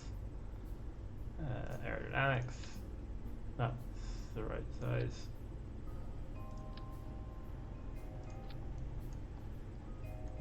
These. I'll take off thrust to weight ratio. Oh, you're bid 62. That's fine. We need some.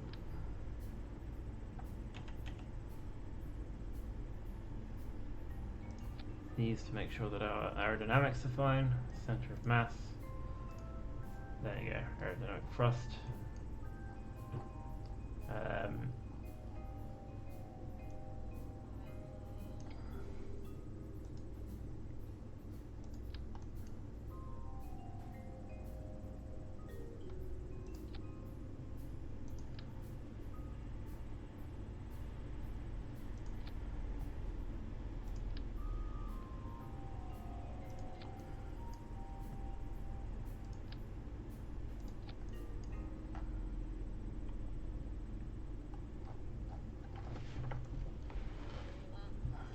Okay. So assuming this thing can get into orbit. Which again, this thing's quite long, so it might get a bit wibbly towards orbit time. Having said that, if we can turn this, if we can turn the reaction wheels. Oh no, we don't want to do that. We want to turn off the reaction wheels there so we don't get too much wobbling from possibly, hopefully not too much wobbling anyway.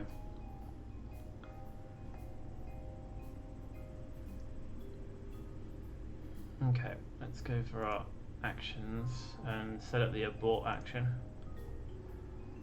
So again, we can't abort before these bad boys have kicked off, but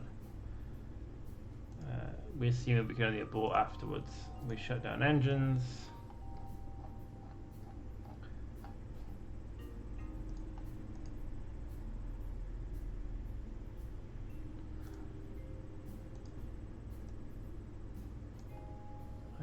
We deploy this.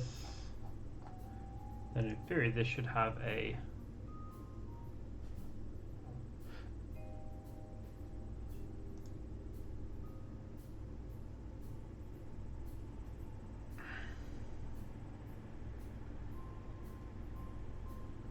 Activate engine. We want this to decouple. So in theory that should pull our Kerbals to safety if that kicks off. So what is...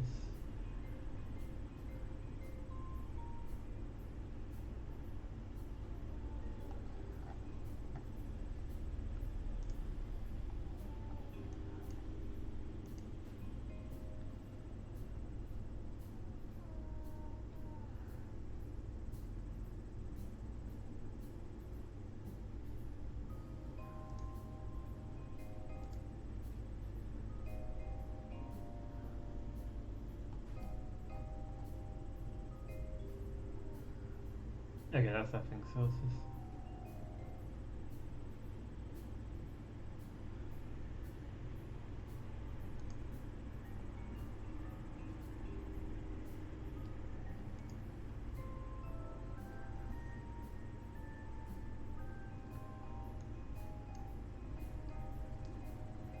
Okay, I have a feeling that I need to attach this with a decoupler. I was kind of assuming this thing had an automatic decoupler, but I might be wrong, so it might be worth attaching this with a decoupler to be sure.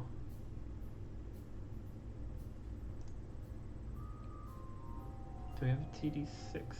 We don't. We have a TD6 stack separator, but I don't want a TD.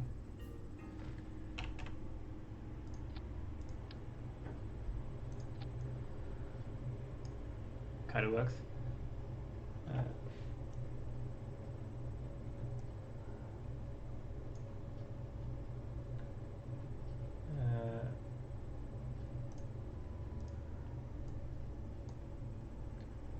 So that's basically this thing, which can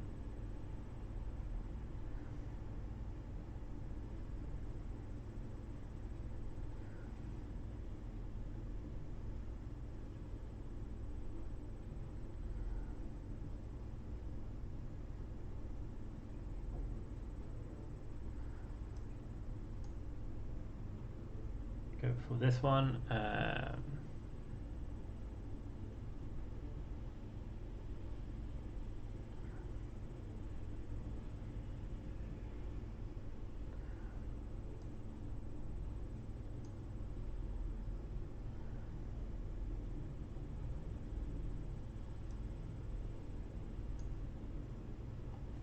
Actually, having the control thing means having the probe core, and this means we can also keep it steady whilst we're redocking with it. Also occurs to me we haven't got any electrics or communication on this thing, so I keep forgetting this and I'm not sure why.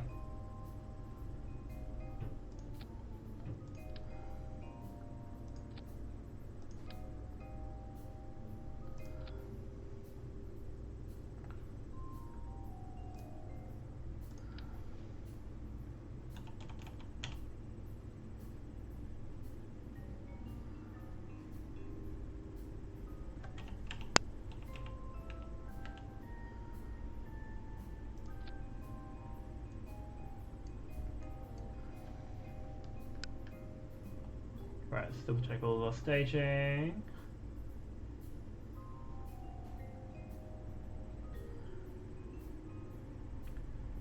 So everything fires off. These detach first, then these detach. And then we deploy the fairing. Then we separate the main ship.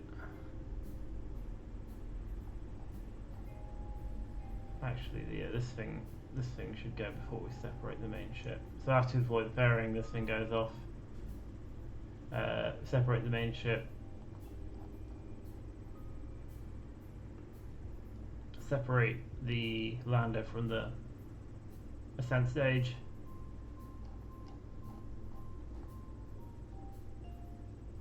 Then we detach those en route.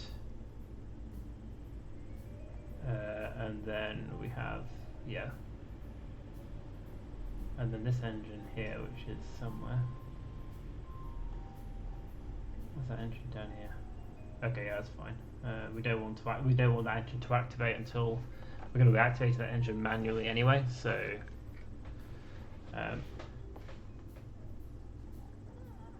so I reckon if we save this as it is,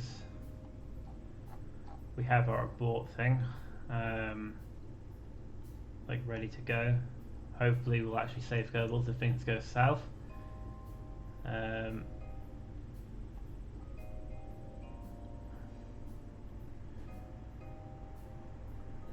Yeah, so we need these to go before we actually try and do our. Okay.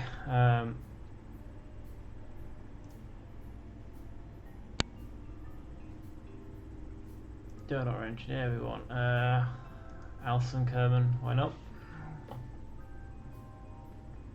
Actually, we'll save and we will head off to the KSC because I think we're still dark. Yeah, we'll see if we can get this thing into orbit, and if we can, then we'll leave it there, and then try and do some more. I'll try and do a secondary Minmus mission, Apollo style, next week. So let's time warp to sunrise.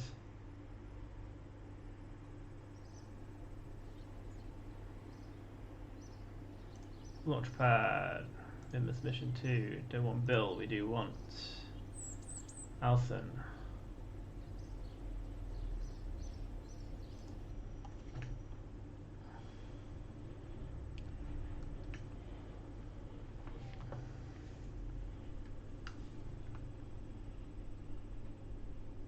Okay. SAS. See how this goes.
Okay.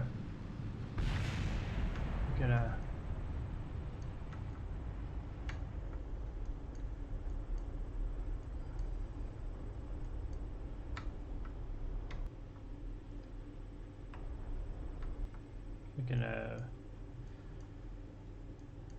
take that down to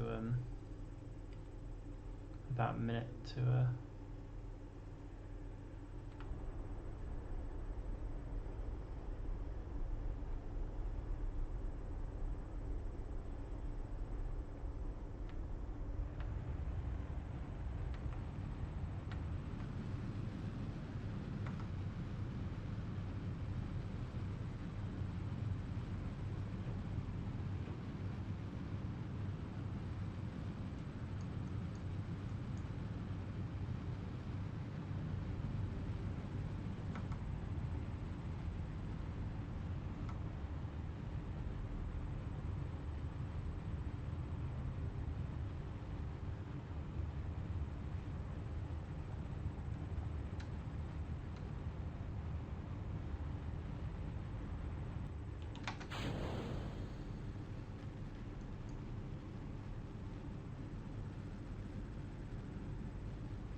I didn't put any RCS thrusters on the main ship, did I?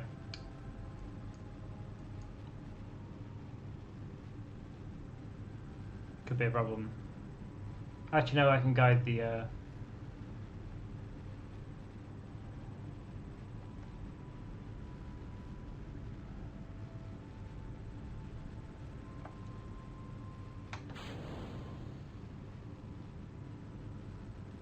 Oh no, this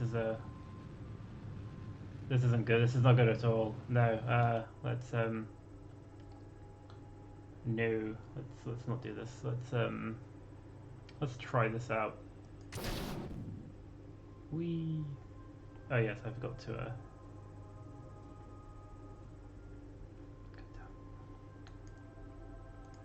there's no. Oh dear, this is not good.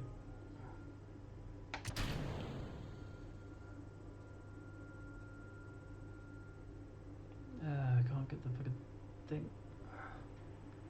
Oh no, this isn't good at all. I can't get the bloody. I can't select the bloody.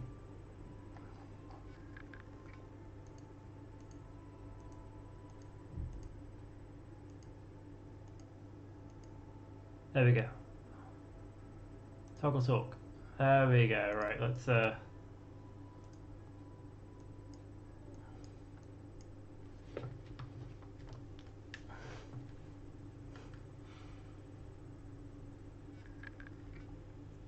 I think what we'll do is we will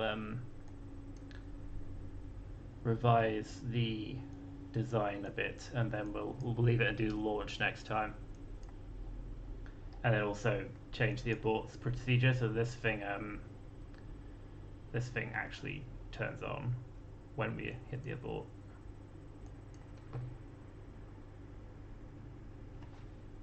Oh yeah, we can actually that's exactly what I wanted to do.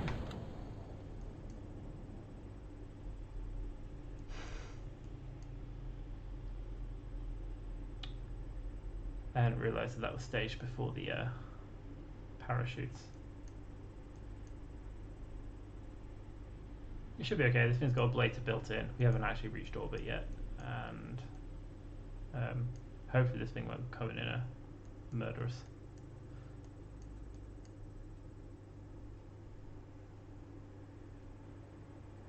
I'll also turn this off. We don't have any control. This has not gone according to plan. I forgot to check my staging, didn't I? So I staged that before we actually wanted to get rid of it. Hopefully the parachute should deploy. I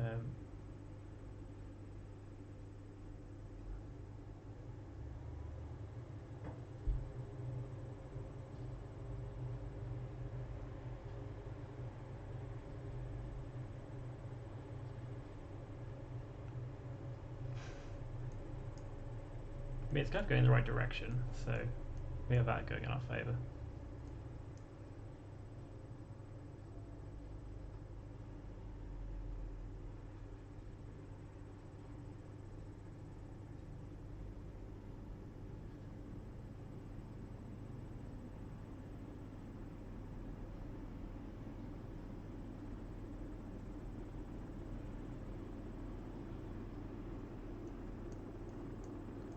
Keep an eye on this thing, make sure this isn't going to come slamming into us.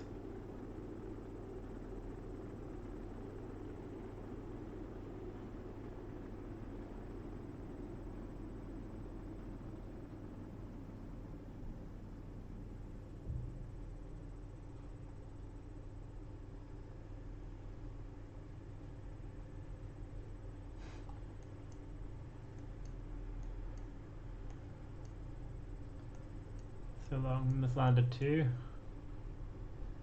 You were short-lived.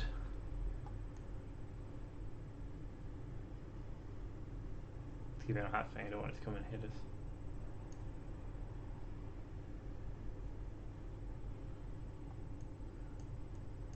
Well, I think that might actually be the. I think the lander was presumably the main rocket because that was the thing that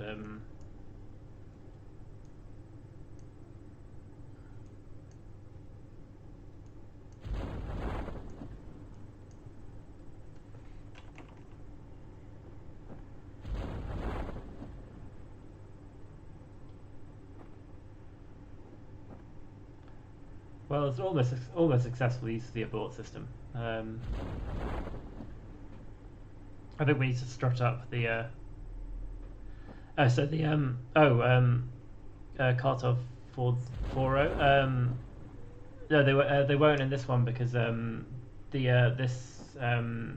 this particular pod has built-in ablator, but also I think the other pods, like if you're staying suborbital, even the pods that don't have built-in ablator won't get hot enough to actually cause issue. I think you only really need ablator when you're coming in from an ablative heat shield when you're coming in from high orbit, or you're coming in from an interplanetary intercept.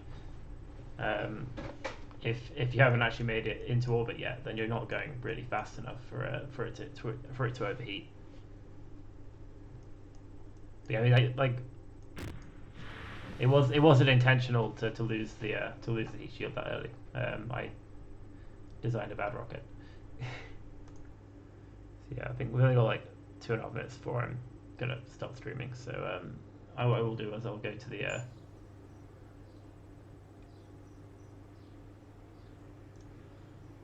I will go here and I'll make the amendments I need to, and then we'll try launching it next time.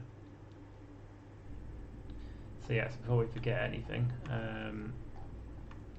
we need some. Yeah, we need.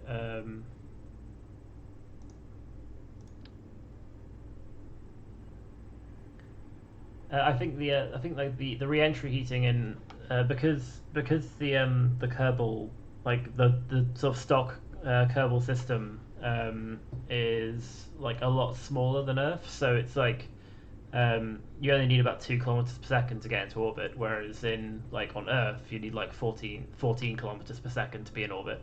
So the speeds are all reduced anyway, and then the actual atmospheric heating I think is a bit toned down. It's not quite as bad as it would be if you were actually doing it in real life. But yes, I want to try and strut something up so that we don't have quite so many issues. I'm thinking if can I strut this? Yes, I can. Okay, that might make it a bit more stable. We also want to add some RCS to this thing, so we have some RCS piloting ability.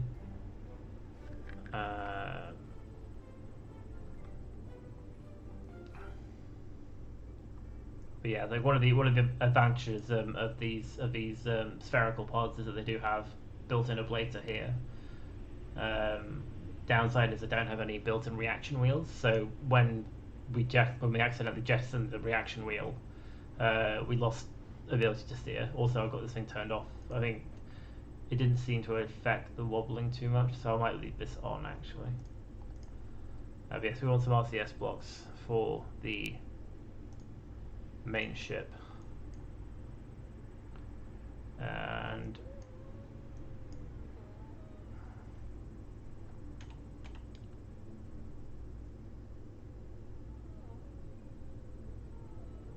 I reckon it's probably okay to put some here, and then oh wait, that wasn't what I wanted. Therefore, I wanted Alt. Put sound down here, I think. Right. The action groups are fine. We need to change the staging of this thing. Needs to be the last thing to stage. So we would have been able to get it to orbit, I think. We were going all right. It was just the when we got rid of the fairing, things became very, very wobbly, which I probably want to avoid in future. Also, actually, whilst I'm here, let's turn the 4th% of this thing down, because we don't want it to blow our ships apart too much.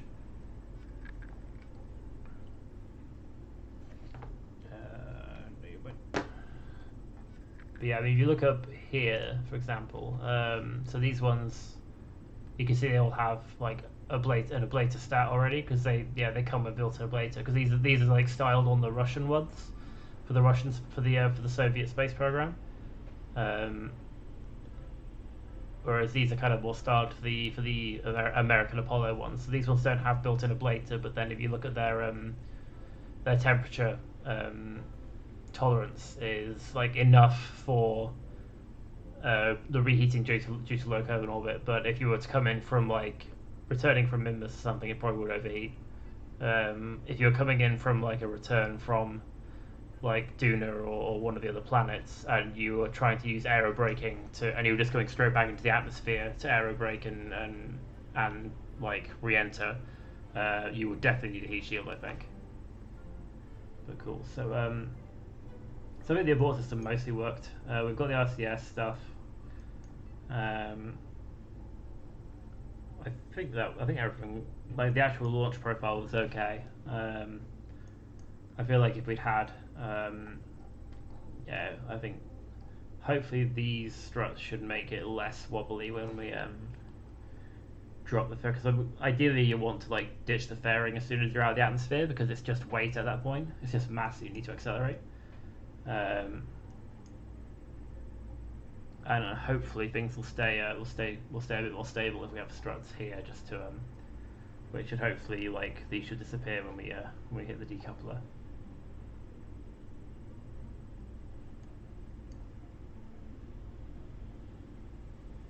Yeah. Okay, so I think we'll save this and we'll try launching this next time.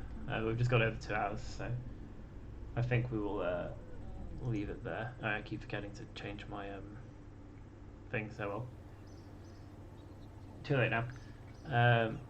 Cool, yeah, I will save the game. And then we'll try another Minmus mission next time. But yeah, pretty sure I just saved, but I'm going to save again just in case. We'll go to my menu.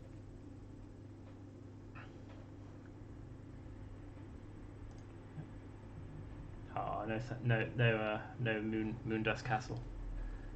I do occasionally get that one, but on the main menu. But there you go. Right here. So yeah, next Sunday at 5 is the plan.